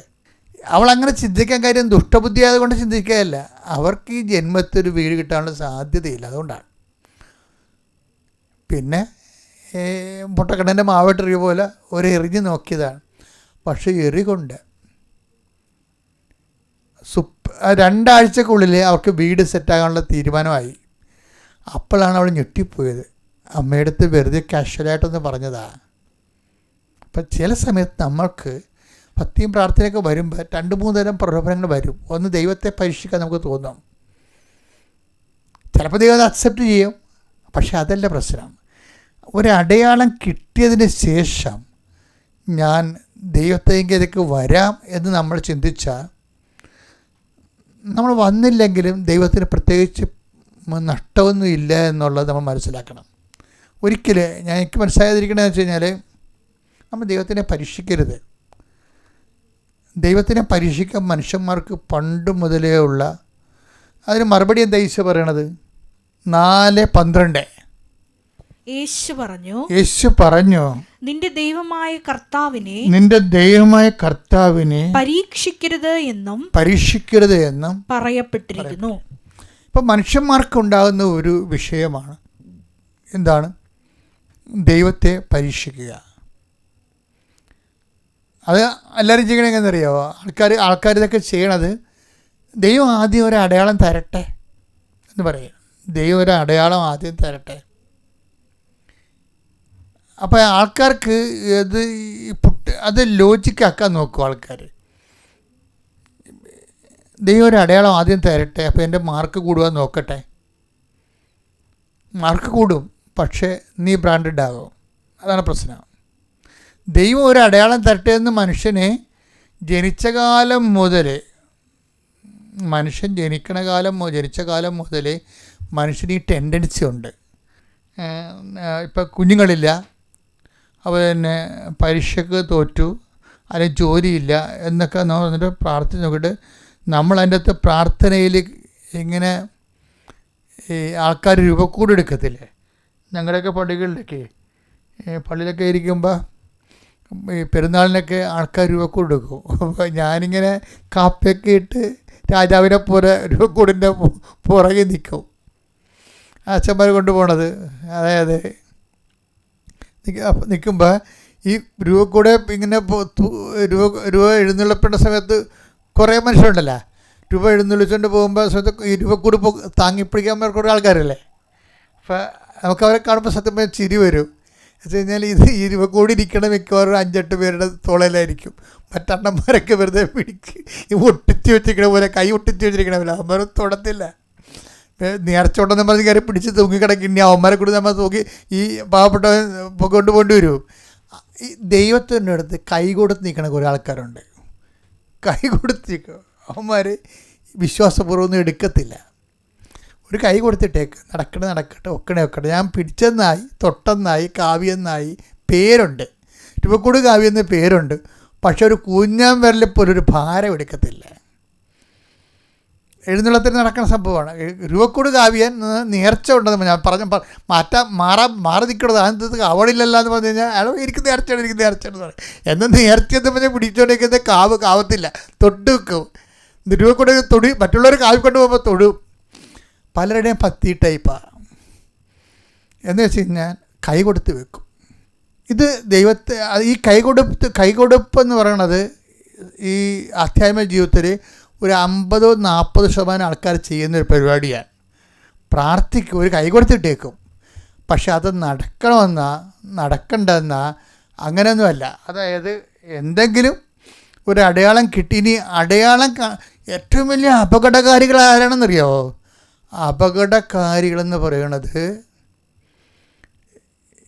ദൈവം ഈ വിഷയം എടുക്കുവേ, ജോലി കിട്ടുവേ, കടങ്ങളൊക്കെ മാറും. 5-6 മാസം കഴിയുമ്പോൾ പറയുവേ, അല്ലെങ്കിലും എനിക്ക് ജോലി കിട്ടിയേനോ, അത് ഞാൻ റാങ്കുകാരൻ്റെ 3ാം റാങ്കുകാരൻ്റെ താഴെ ഇരുന്ന് എൻ്റെ പേര്, അല്ലെങ്കിൽ എനിക്ക് ജോലി കിട്ടിയേനോ. അതെന്ന് വെച്ചാൽ അനുഗ്രഹം കിട്ടി 6 മാസം കഴിയുമ്പോൾ ഇവൻ്റെ തനി നിറം പുറത്ത് വരും. അനുഗ്രഹം കിട്ടി 6 മാസം കഴിയുമ്പോൾ പറയും, അല്ലെങ്കിൽ എനിക്ക് ആ ജോലി കിട്ടിയേനോ, അല്ലെങ്കിൽ ഞാൻ ജയിച്ചേനോ, അല്ലെങ്കിൽ വീട് വെച്ചേനോ, അല്ലെങ്കിൽ കല്യാണം കഴിച്ചേനോ, അല്ലെങ്കിൽ മക്കളുണ്ടായേനോ. ദൈവത്തെ വെറുതെ ഞൊട്ടിച്ച് കളയും. അതാണ് കൈകൊടുപ്പ് വിശ്വാസികൾ. പ്രാർത്ഥിച്ച് കഴിഞ്ഞ് നേടിക്കഴിയുമ്പോൾ 6 മാസം കഴിയുമ്പോൾ ലക്ഷണം മാറും. ഇങ്ങനെ കുറേ മനുഷ്യരുണ്ട്. ആധ്യാത്മികമായിട്ട് വളരാത്തതല്ലതേ, അത് നമ്മൾ തന്നെ നമ്മളെ വളർത്തത്തില്ല. അതാണ്, നമ്മൾ വളർത്തത്തില്ല. നമ്മൾ തന്നെ പറയുന്നത് ആരാണ്? നമ്മളിൽ എപ്പോഴും ഈ ജോബിനെ പ്രലോഭിപ്പിച്ച സാത്താനും യേശുവിനെ പ്രലോഭിപ്പിച്ച സാത്താനും ഒക്കെ നമ്മുടെ തന്നെ ഉണ്ട്. നമ്മൾ ഈ ജോബും യേശുവും ഈ തങ്ങളിൽ തന്നെ പ്രവർത്തിച്ച് തിന്മയുടെ ശക്തിക്ക് അതിജീവിച്ച. അപ്പോൾ യേശുവിൻ്റെ ഉള്ളിൽ തിന്മയുടെ ശക്തി ഉണ്ടെന്നല്ല, ഈ മാനുഷിക അവസ്ഥയിലെ മനുഷ്യാത്മാവെന്നും പറഞ്ഞ സാധനമില്ല, ലോകാത്മാവ് എന്ന് പറഞ്ഞ സാധനം. ഈ ലോകാത്മാവ്, ഈ ശരീരം ഉണ്ടെങ്കിൽ ആ സാധനം ഉണ്ടാവും, ലോകാത്മാവ് ഉണ്ടാവും. അപ്പോൾ ദുഷ്ടാത്മാവ് ഉണ്ടാവും, ലോകാത്മാവ്, ദൈവാത്മാവ്. അപ്പോൾ ഈ ശരീരത്തിന് എന്ന് പറയുമ്പോൾ അതിൻ്റെ കഴിവുകളുണ്ട്, അതുപോലെ തന്നെ അതിൻ്റേതായിട്ടുള്ള ഒരു മെറിറ്റ്സൊക്കെ ഒത്തിരി ഉണ്ട്. അപ്പോൾ നമ്മൾ ഈ മെറിറ്റ്സിനെ ചില സമയത്ത് അത് അങ്ങനെ എപ്പോഴായാലും നമുക്കത് കിട്ടുമായിരുന്നു. അത് പ്രാർത്ഥിച്ചില്ലേലും കിട്ടിയേനോ എന്നുള്ള ഒരു ഐഡിയ കുറേ കാലം കഴിയുമ്പോൾ നിന്നെ ശക്തിപ്പെട്ടു വരും. പക്ഷേ പ്രോബ്ലം എന്ന് വെച്ച് കഴിഞ്ഞാൽ, ഒരു പ്രോബ്ലം ഉണ്ട് ഇതിൻ്റെ അകത്ത്. നീ ഇങ്ങനെ ഒരാളാണെന്നുള്ള ദൈവത്തിന് നേരത്തെ അറിയാം. അതാണൊരു പ്രശ്നം. ദൈവത്തിന് നേരത്തെ അറിയാം. നമ്മൾ ദൈവത്തോട് ഇടപെടുമ്പോൾ നേരത്തെ ദൈവത്തിൻ്റെ കയ്യിൽ നമ്മുടെ സ്കാനിങ് റിപ്പോർട്ട് ഉണ്ടെന്നുള്ളത് ഓർത്ത് വേണം നമ്മൾ ഇടപെടാൻ. ഇപ്പോൾ നമ്മളൊക്കെ ഉള്ളൊരു കുഴപ്പം വെച്ചാൽ ദൈവവും നമ്മൾ തമ്മിലുള്ളൊരു വിഷയം എന്ന് പറയുന്നത്, ഇപ്പോൾ മെഡിക്കൽ സയൻസിൽ നമ്മൾക്ക് ഇന്നത്തെ ഒരു നമ്മുടെ ബോഡിയുടെ സ്കാനിങ് റിപ്പോർട്ട് ഇന്നത്തെ നമുക്ക് കിട്ടും. പക്ഷേ 10 കൊല്ലം കഴിഞ്ഞുള്ള നമ്മുടെ ബോഡിയുടെ സ്കാനിങ് റിപ്പോർട്ട് നമുക്ക് ഇന്ന് കിട്ടത്തില്ല. ദൈവത്തിൻ്റെ കയ്യിൽ ആ സാധനമുണ്ട്. അതാണ് കുഴപ്പം. അതൊരു വല്ലാത്ത കുഴപ്പമാണ്. 10 കൊല്ലം കഴിയുമ്പോൾ നീ എങ്ങനെ ദൈവത്തോട് പെരുമാറുമെന്നുള്ളതിനെക്കുറിച്ച് അസസ്മെൻ്റ് ഉണ്ട്. എനിക്ക് ബൈബിൾ ഇഷ്ടപ്പെടുന്ന സംഭവം തരാം. ഞാൻ ഇതൊക്കെ നിങ്ങൾ പറയാൻ തരാണെന്നറിയാവോ? ഈ മനുഷ്യന്മാരുടെ ഇടപെടണ പോലെ ദൈവത്തോട് ഇടപെടാതിരിക്കാൻ വേണ്ടിയാണ്. ചെന്ന് പണിമടിക്കേണ്ട വല്ല ആവശ്യമുണ്ടാകും. ആൾക്കാർക്ക് ഒരു ഹ്രസ്വദൃഷ്ടിയാണ്. എന്നുവെച്ചാൽ മനുഷ്യന്മാരുടെ ഇടപെടുന്ന പോലെ ദൈവത്തോട് പോയി ഇടപെടും.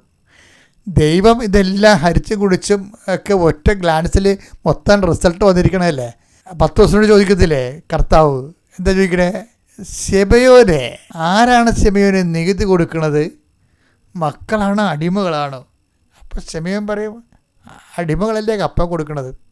അപ്പോൾ ഈശോയ്ക്ക് അപ്പോൾ മക്കൾ ഓക്കെ അല്ലേ, ഫ്രീ അല്ലേ? അപ്പോൾ സമയം പറയാം മക്കൾ ഫ്രീ ആണ്.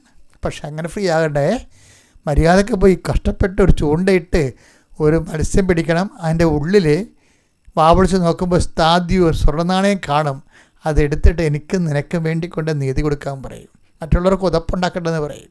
അപ്പം മറ്റുള്ളവർക്ക് നമുക്ക് ന്യായമായി കിട്ടാവുന്ന ആനുകൂല്യത്തിന് പോലും മറ്റുള്ളവർക്ക് ഉതപ്പുണ്ടാകാതിരിക്കാൻ വേണ്ടി ഈശോ ആ ആനുകൂല്യം സ്വീകരിക്കാതിരിക്കണമെന്നൊരു നിലപാടുണ്ട്. അതൊരു വല്ലാത്ത നിലപാടാണ്. ഈ ഒരു മൈൻഡ് സെറ്റുള്ള ആളുമായിട്ടാണ് നമ്മൾ ഡീല് ചെയ്യണമെന്ന് ഓർത്തേക്കണം. ഡീൽ ഓർ നോട്ട് ഡീലാണ്. ഡീല് ചെയ്യണമെങ്കിൽ വെടിപ്പായിട്ട് ഡീല് ചെയ്യണം. അടിപൊളി ജീവിതമായിരിക്കും. മത്തായി 17:27 എങ്കിലും അവർക്ക് ഇടർച്ചയുണ്ടാകാതിരിക്കാൻ നീ കടലിൽ പോയി ചൂണ്ടയിടുക. ആദ്യം ലഭിക്കുന്ന മത്സ്യത്തിന്റെ വായ് തുറക്കുമ്പോൾ ഒരു നാണയം കണ്ടെത്തും. അതെടുത്ത് എനിക്കും നിനക്കും വേണ്ടി അവർക്ക് കൊടുക്കുക. ഇതിനകത്ത് വലിയ വിഷയം എന്ന് പറഞ്ഞാൽ കാര്യങ്ങളെക്കുറിച്ച് ദൈവം സോ കോൺഷ്യസ് ആണ്. അതാണ് ഈശോ പറയണത്. വരാൻ പോകുന്ന കാര്യങ്ങൾ അവൻ നിന്നോട് പറയും. Take the word of God. ശ്രദ്ധിക്കട്ടെ. Hallelujah hallelujah hallelujah hallelujah hallelujah hallelujah.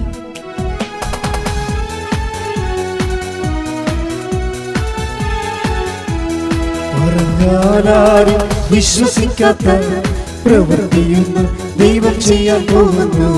കേട്ടാലും സമ്മതിക്കാത്ത പ്രവൃത്തിയൊന്നും നാദം ചെയ്യാൻ പോകുന്നു. പറഞ്ഞാലും വിശ്വസിക്കാത്ത പ്രവൃത്തിയൊന്നും ദൈവം ചെയ്യാൻ പോകുന്നു. കേട്ടാലും സമ്മതിക്കാത്ത പ്രവൃത്തിയൊന്നും നാദം ചെയ്യാൻ പോകുന്നു. അതിശയമെന്ന് ജനം പറയും, വിധത്തിൽ ദൈവം ഒരു പ്രവൃത്തി ചെയ്യും. അതിശയമെന്ന് ജനം പറയും, വിധത്തിൽ യേശു ഒരു പ്രവൃത്തി ചെയ്യും. ദൈവത്തിന്റെ മഹത്വം നിഴൽ വിരിക്കും, ദൈവത്തിന്റെ കരത്തിൽ നീ വസിക്കും. ദൈവത്തിന്റെ മഹത്വം നിഴൽ വിരിക്കും, ദൈവത്തിന്റെ കരത്തിൽ നീ വസിക്കും. പറഞ്ഞാലും വിശ്വസിക്കാത്ത പ്രവൃത്തിയൊന്ന് ദൈവം ചെയ്യാൻ പോകുന്നു. കേട്ടാലും സമ്മതിക്കാത്ത പ്രവൃത്തിയൊന്ന് നാദം ചെയ്യാൻ പോകുന്നു. പരിശുദ്ധ പരമദിവ്യകാരുണ്യത്തിന് ആരാധനയും സ്തുതിയും പുകഴ്ചയും ഉണ്ടായിരിക്കട്ടെ. യോഹന്നാൻ 16:14. യോഹന്നാൻ 16:14. അവൻ സ്വമേധയാ ആയിരിക്കില്ല സംസാരിച്ചത്. അവൻ കേൾക്കുന്നത് മാത്രം സംസാരിക്കും. വരാനിരിക്കുന്ന കാര്യങ്ങൾ അവൻ നിങ്ങളെ അറിയിക്കും. അവൻ എനിക്കുള്ളവയിൽ നിന്ന് സ്വീകരിച്ച്. ഇത് ഒരു ഡേഞ്ചറസ് സോണാണ് ശരിക്കും. വരാനിരിക്കുന്ന കാര്യങ്ങൾ അവൻ നിന്നെ അറിയിക്കും. അപ്പം നമ്മളവർക്ക് നല്ല കാര്യമല്ലേ, വരാനുള്ള കാര്യം നമുക്ക് അറിയാമില്ല. അതല്ല പ്രശ്നം. നമ്മളെന്തെങ്കിലും പ്രകൃതം കാണിച്ചാലും ദൈവത്തിന് മുമ്പിൽ മുൻകൂർ റിസൾട്ടാവും. ഈ പ്രാർത്ഥനയെ ബാധിക്കുന്നൊരു വിഷയമാണിത്.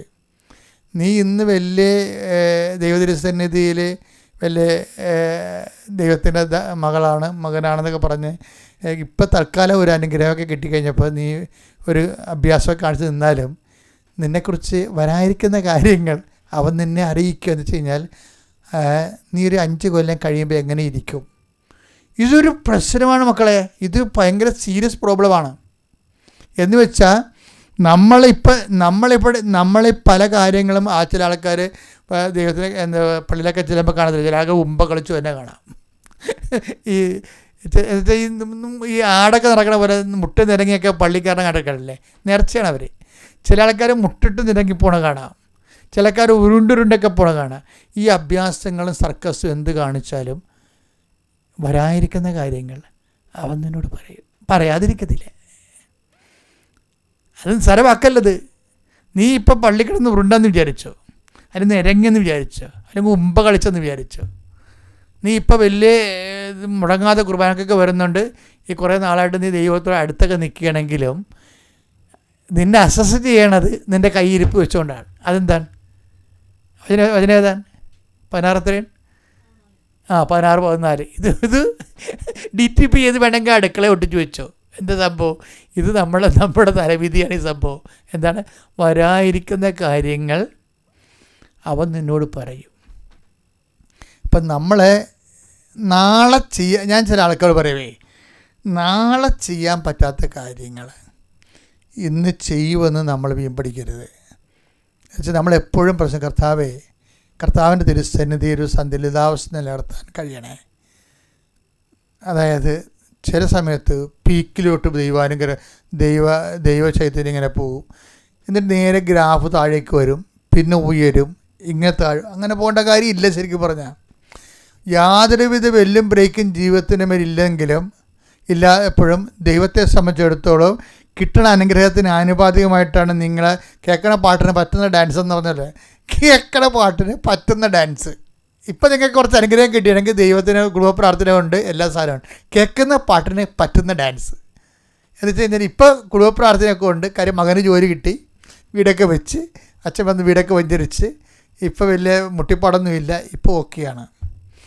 ഇനിയിപ്പോൾ കൊച്ചു നാളെ കേൾക്കണ് അവൻ്റെ വിസ ക്യാൻസലാകാൻ പോവുകയാണ്.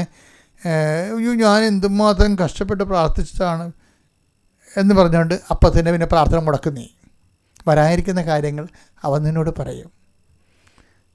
അതാണ് വിഷയം. അത് എന്നുവെച്ചാൽ കാലാവസ്ഥകളിലെ ഭേദങ്ങളിൽ കൈവരിക്കുന്ന സന്തുലിതാവസ്ഥ ദൈവതിരുസന്നിധിയിൽ വെടിപ്പോടെ നിൽക്കാൻ നമ്മളെ സഹായിക്കുന്നതാണ്. അപ്പോൾ ഇപ്പോൾ കുറച്ച് കാര്യങ്ങളൊക്കെ എല്ലാം ഭംഗിയായിട്ട് എനിക്കാണെങ്കിൽ ചേടത്തിമാരെ കൊണ്ട് ഭയങ്കര പേടിയുള്ളൊരു മനുഷ്യനാണ് ഞാൻ. ഇവരൊക്കെ ഇങ്ങനെ വാരിക്കെട്ടിയൊക്കെ ഓരോ കാര്യം പറയുമ്പോൾ ഞാൻ മൈൻഡ് ചെയ്യത്തില്ല. അതെന്ന് വെച്ച് കഴിഞ്ഞാൽ എനിക്കറിയാം ഇപ്പം ഇത് നല്ലപ്പോഴും കുറേ അനുഗ്രഹങ്ങളൊക്കെ കിട്ടി, മക്കളൊക്കെ രക്ഷപ്പെട്ടൊക്കെ കഴിഞ്ഞപ്പോഴാണ് ഇവർ വലിയ സംഭവമൊക്കെ പറയണമെങ്കിലും നാളെ ഇവരൊക്കെ ഒരു പണി കിട്ടുകയാണെങ്കിൽ ഈ സാഹചര്യങ്ങളൊന്നും ഉണ്ടാകും, ഈ ഭക്തി ഉണ്ടാകത്തില്ല, പ്രാർത്ഥന ഉണ്ടാകത്തില്ല. മോന്തം കയറ്റി എവിടെയെങ്കിലും ദൈവത്തിനെയും തെറി വിളിച്ച് എവിടെയെങ്കിലും മൂല കുത്തിയിരിക്കണ കാണാം. ഇത്രയുള്ള സാധനം. ഇങ്ങനെയുള്ളവർക്ക് ഇങ്ങനെ തന്നെ 8ന് പണി കിട്ടുകയും ചെയ്യും. എന്താ കാര്യം ചെറിയാവോ? അതായത് നീ അത്തുവൃക്ഷത്തിൻ്റെ ചുവട്ടിലായിരിക്കുമ്പോൾ ഇത് പക്ഷേ ഇതിന് വരവ് ഇത്തിരി പെശക വരവാണ് വരുന്നത്. ഇപ്പോൾ നീ ഒരുത്തരെ കണ്ടുമുട്ടിയ കാര്യമാണ്. ആ നാന്താരിയല്ല. റബ്ബി നീ എന്നെ എങ്ങനെ അറിഞ്ഞു എന്ന് ചോദിക്കുമ്പോൾ ഈശോ പറയും, നീ അത്തുവൃക്ഷത്തിൻ്റെ ചുവട്ടിലായിരുന്നപ്പോൾ പീലിപ്പോസ് നിന്നെ കാണുന്നതിന് മുമ്പേ. അതൊക്കെ എനിക്ക് കേൾക്കുമ്പോൾ ഭയങ്കര ഇഷ്ടമാണ്. അതായത് പീലിപ്പോസ് എന്ന് പറഞ്ഞ ഒരാൾ നമുക്കുണ്ടാകുമല്ലോ. നിൻ്റെ അപ്പൻ, നിൻ്റെ അമ്മ, നിൻ്റെ ചിറ്റപ്പൻ, നിൻ്റെ ആൻറ്റി, നിൻ്റെ അങ്കിള്, ഇങ്ങനെ കുറേ അണ്ണന്മാരുണ്ട്. അത് പീലിപ്പോസ്. നമ്മൾ കുറേ പീലിപ്പോസുമാരുണ്ടാവും. കർത്താവ് പറഞ്ഞാൽ നിൻ്റെ ആൻറ്റിയും അണ്ണനും കൂട്ടുകാരും അതാണ് പീലിപ്പോസ് എന്ന് പറഞ്ഞ ആ കക്ഷികളൊക്കെ നിന്നെ കാണുന്ന മുമ്പ് കാണാൻ തുടങ്ങിയവരാണ് ഞാൻ. എൻ്റെ പ്രിയപ്പെട്ടവരെ യോഹന്നാൻ 1:48. അപ്പോൾ നഥാനിയേൽ ചോദിച്ചു, നീ എന്നെ എങ്ങനെ അറിയുന്നു? യേശു മറുപടി പറഞ്ഞു, പീലിപ്പോസ് നിന്നെ വിളിക്കുന്നതിന് മുമ്പ് നീ അത്തിമരത്തിന്റെ ചുവട്ടിലിരിക്കുമ്പോൾ ഞാൻ നിന്നെ കണ്ടു. അപ്പോഴേ ഈശോയ്ക്ക് നമ്മളെക്കുറിച്ചുള്ള അസസ്മെൻറ്റ്, എന്നിട്ട് ഈ അസസ്മെൻറ്റിൻ്റെ അകത്ത് ഒരു ഐഡൻറ്റിറ്റി പറയുന്നുണ്ട്. കർത്താവ് ഫിക്സ് ചെയ്തിരിക്കുന്ന ഐഡൻറ്റിറ്റി ഉണ്ട്. എന്താണ് അത്? ഒരു വെല്ലുവിളിയാണ് നമ്മുടെ മുമ്പിൽ. എന്താണെന്ന് വെച്ച് കഴിഞ്ഞാൽ ഇതാ ഒരു യഥാർത്ഥ ഇസ്രയേലിയൻ, ഇവനിൽ യാതൊരു കാപട്യവും ഇല്ല. എൻ്റെ മക്കളെ, ഞാൻ നിങ്ങളുടെ കാലെ പിടിച്ച് പറയുകയാണ്, കർത്താവുമായിട്ട് മുന്നോട്ട് പോകാൻ ഉദ്ദേശിക്കണമെന്നുണ്ടെങ്കിൽ ഈ വിഷയം ഒന്ന് സീരിയസ് ആയിട്ട് എടുക്കണം. എന്താണെന്ന് വായിച്ചത്? യോഹന്നാൻ 1:47. നഥാനിയേൽ തന്റെ അടുത്തേക്ക് വരുന്നത് കണ്ട് യേശു അവനെക്കുറിച്ച് പറഞ്ഞു, ഇതാ നിഷ്കപടനായ ഒരു യഥാർത്ഥ ഇസ്രായേൽക്കാരൻ. ഇവനിൽ യാതൊരു കാപട്യവുമില്ല.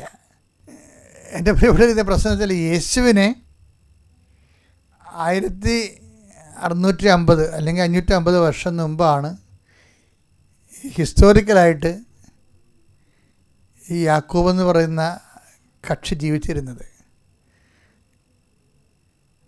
അപ്പോൾ ഈ നാഥാനിയലെ കാണാൻ പറയുന്നത് യാക്കോബിനെ കുറിച്ച് നമ്മളിപ്പോൾ നമ്മുടെ പിതാവായ അബ്രഹാത്തിൻ്റെ മകൻ, ഇസ്ഹാക്കിൻ്റെ മകൻ, യാക്കോബിൻ്റെ ദൈവം എന്നൊക്കെ നമ്മൾ പറയാതെ, യാക്കോബിൻ്റെ ദൈവം എന്നൊക്കെ നമ്മൾ പറയുന്നുണ്ടെങ്കിലും യേശു ഈ മനുഷ്യനെക്കുറിച്ച് കോംപ്രമൈസ് ഇല്ലാതെ സംസാരിക്കണം.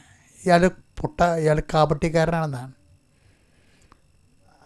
അത് സുവിശേഷകന്മാർ ആ വന്ന വെളിപാട് അതുപോലെ എഡിറ്റ് ചെയ്യാതെ നേരെ അടിച്ച് കയറുകയും ചെയ്ത്. ഇവർ ആദ്യം ഇത് വെളിപാട് വരുന്നത് എഴുത്തുകാർക്ക്, സുവിശേഷകന്മാർക്കല്ലേ വന്നത്. കർത്താവ് പറഞ്ഞ കാര്യങ്ങൾ അവർ അതുപോലെ തന്നെ, ഇത് യാക്കോബിന് ദൈവമാണ്, യാക്കോബ് ദൈവം തന്നെ അറിയപ്പെട്ട യാക്കോബിന് ദൈവം എന്നുള്ളതാണ്. അപ്പോൾ കാപട്യക്കാരന് ദൈവമായിട്ട് അറിയപ്പെടാൻ ദൈവം ആഗ്രഹിക്കുമോ? അപ്പോൾ അതുകൊണ്ട് ഇത് വേണേൽ എഡിറ്റ് ചെയ്ത് കളയാമെന്ന് പറഞ്ഞാൽ അവരാരും എഡിറ്റ് ചെയ്ത് കളഞ്ഞില്ല. യേശു എന്ത് പറഞ്ഞ് യാക്കോബ കാപട്യക്കാരൻ ആണെങ്കിൽ കാപട്യക്കാരൻ തന്നെയാണ്, അതിനകത്ത് മാറ്റാൻ പറ്റത്തില്ല. നമുക്ക് ബ്രാൻഡഡ് ആകാതിരിക്കാൻ വേണ്ടി നോക്കണേ മക്കളെ. കാപട്യം ഒരു പ്രോബ്ലമാണ്. ഇപ്പോൾ സാഹിബിനെ കാണുമ്പോൾ കവാത്ത് മറക്കണം എന്ന് പറഞ്ഞില്ലേ. പ്രാർത്ഥനയുടെ ഉത്തരങ്ങളിൽ ഏറ്റവും വലിയ പ്രോബ്ലമുള്ള കാപട്യമാണ്. 1650 കൊല്ലം മുമ്പ് ജീവിച്ചിരുന്ന മനുഷ്യനാണ് യാക്കോബ്, യേശു ക്രിസ്തുവിനേക്കാളും. പക്ഷേ ഇത്രയും നാൾ പ്രശ്നങ്ങളൊന്നും ഇല്ലായിരുന്നേ. പക്ഷെ കാപട്യമില്ലാത്ത ഒരാളെ കണ്ടപ്പോൾ മറ്റൊരു പണി കിട്ടി. നാഥാനിയേലിനെ കണ്ടപ്പോൾ, കാപട്യമില്ലാത്തവരെ കണ്ടപ്പോൾ യഥാർത്ഥ കാപട്യക്കാരനെ കർത്താവ് വിളിച്ചത് കൊണ്ടുവരുന്നു. ഇവനിൽ എന്ത് പറയുന്നുണ്ട്? ഇവനിൽ ഈ നാഥാനിയേലിൽ യാതൊരു കാപട്യവും ഇല്ല. അപ്പോൾ തന്നെ ബുദ്ധിയും ബോധമുള്ള മനസ്സിലാക്കണം. എന്താണ്? കാപട്യമില്ലാതെ ജീവിച്ച കർത്താവ് എപ്പോഴായാലും അക്സെപ്റ്റ് ചെയ്യുമെന്ന്. ഇതൊരു നമ്മുടെ വിശ്വസ്തത, ദൈവസ്നേഹം, ആനപൂനൊക്കെ പറയുന്നാലും അവസാനം വന്ന് ഇറങ്ങി നിൽക്കുന്നത് കാപട്യത്തിലാണേ. കപടത ഉൾക്കൊള്ളാൻ പറ്റാതെ, ഹിപ്പോക്രാസി ഉൾക്കൊള്ളാൻ പറ്റത്തില്ല. അപ്പം നീ അതാണ്, നീ ചൂടാണെങ്കിൽ ചൂട്, തണുപ്പാണ് തണുപ്പ്. ഇപ്പം ചൂട് കൊടുക്കേണ്ട പാട്ട് ചൂട് കൊടുക്കും, തണുപ്പ് കൊടുക്കേണ്ട പാട്ട് തണുപ്പ് കൊടുക്കും. അങ്ങനെയല്ല. ഇപ്പോൾ ചിലരെന്ന് പറയുമ്പോൾ ഇപ്പോൾ രാഷ്ട്രീയക്കാരായാലും ശരി, ഇപ്പോൾ തന്നെ ഇവിടെ എന്തൊരു സങ്കടകരമായ അവസ്ഥയാണ്. ഒരു മലയാളി നേഴ്സിന് ഹമാസ് വെടിവെച്ച് കൊന്നു, മിസൈൽ വീണ് ചത്ത്. അവർ മലയാളിയാണ്. അവരുടെ ബോഡി ഇവിടെ വന്നപ്പോൾ അണ്ണന്മാരാരും പോയില്ലല്ലേ. അപ്പം മനുഷ്യത്വത്തെക്കാൾ ഉപരി അതേസമയം തന്നെ ഈ മലയാളി നേഴ്സിനെ ഇസ്രയേൽക്കാരാണ് എൻ്റെ മിസൈൽ വീണാണ് മരിച്ചെങ്കിലേ ഉള്ള അവസ്ഥ എന്തായിരിക്കും ഇവിടെ? മന്ത്രിയുടെ ഭാര്യയും മക്കളും എല്ലാം അവിടെ പോയി കിടന്ന് കരയണ കാണാം. അപ്പോൾ ഇതിനൊരു മനുഷ്യത്തിനേക്കാൾ വലിയൊരു കാപട്യമുണ്ട് ഇതിന്. അതുകൊണ്ടാണ് അതെല്ലാം എന്തിനെ ബേസ് ചെയ്ത് പോകണതാണ്? മജോറിറ്റിയുടെ വോട്ടിനെ ബേസ് ചെയ്ത് പോകണതാണ്. മജോറിറ്റി വോട്ട് ബേസ് ചെയ്ത് പോകണതാണ്. അപ്പോൾ ഈ മജോറിറ്റി വോട്ട് ചെയ്ത് പോകുമ്പോൾ തന്നെ വോട്ട് ചെയ്ത് പോകുമ്പോൾ ഉണ്ടാകുന്ന പ്രശ്നം വെച്ച് കഴിഞ്ഞാൽ, ഈ ഇവർക്ക് ഒരു ദൈവവിശ്വാസിയാകാൻ വലിയ പാടായിരിക്കും. അതെന്താ കാരണം വെച്ച് കഴിഞ്ഞാൽ, ദൈവം ഇപ്പോൾ ക്രിസ്ത്യൻസാണ് ഇത് കാണിച്ചെങ്കിലും അവർ കാണിച്ചത് എന്താണെന്ന് വെച്ച് കഴിഞ്ഞാൽ, ഒരു വിഭാഗം ജനങ്ങളുടെ വിഷയത്തിൽ ആ വിഭാഗത്തിൻ്റെ ജനാധിപത്യ ക്രമത്തിൽ അവിടെ വോട്ട് നഷ്ടപ്പെടാതിരിക്കാൻ വേണ്ടിയുള്ള പരിപാടി കാണിക്കണത്, എല്ലാവരും കാണിക്കണത്. ഇപ്പോൾ എന്താ പ്രോബ്ലം വെച്ച് കഴിഞ്ഞാൽ, ഇതൊന്നും സുവിശേഷ വിഹിതമായി നമ്മളിതിനെക്കുറിച്ച് സംസാരിക്കും. അതെന്തുകൊണ്ടാണ്? ഇസ്രയേലിനെ നമ്മൾ സപ്പോർട്ട് ചെയ്യുന്നതുകൊണ്ടല്ല. ഇസ്രയേലിനെ സപ്പോർട്ട് ചെയ്യണത് ഹമാസ് സപ്പോർട്ട് ചെയ്യണതല്ല. സഭയുടെ ഒരു നിലപാട് നിങ്ങൾക്ക് അറിയാമല്ലോ. എവിടെയാണ് അനീതി കാണുന്നത് അവരെ നമ്മൾ ഇപ്പോൾ രണ്ടും ഒരേ സമയം തന്നെ വിമർശിക്കപ്പെടേണ്ട രണ്ടുപേർക്ക് രണ്ട് വിഷയങ്ങളുണ്ടാവും. അതായത് ദൈവതിരുസന്നിധിയിൽ ഇതെല്ലാം സുവിശേഷം സ്വീകരിക്കേണ്ട ആവശ്യകതയാണ് കാലം വെളിവാക്കി തരണത്. ദൈവതിരുസന്നിധിയിൽ വൃത്തിമേനയോടെ ജീവിക്കാനും ദൈവിക വെളിപാടുകളിലൂടെ ദൈവാനുഗ്രഹത്തിൽ സഞ്ചരിക്കാനും എല്ലാ വിശ്വാസിയും കൈവരിക്കേണ്ട ആദ്യ നിലപാടെന്ന് പറയുന്നത് ഭക്തിയേക്കാൾ വലുതാണ് നിഷ്കാപട്യവും നിഷ്കപടത എന്ന് പറയുന്നത്. ഭക്തി, അതായത് ദൈവസ്നേഹത്തെക്കാൾ വലുതാണ് നിഷ്കപടത എന്ന് പറയുന്നത്. കാര്യം നമ്മുടെ കാപട്യം, നിഷ്കപടത എന്ന് പറയുന്ന സംഭവം, നമുക്ക് ദൈവസ്നേഹം ഉണ്ടെങ്കിലും കാപട്യം ഉണ്ടെങ്കിലും അക്സെപ്റ്റബിൾ അല്ല.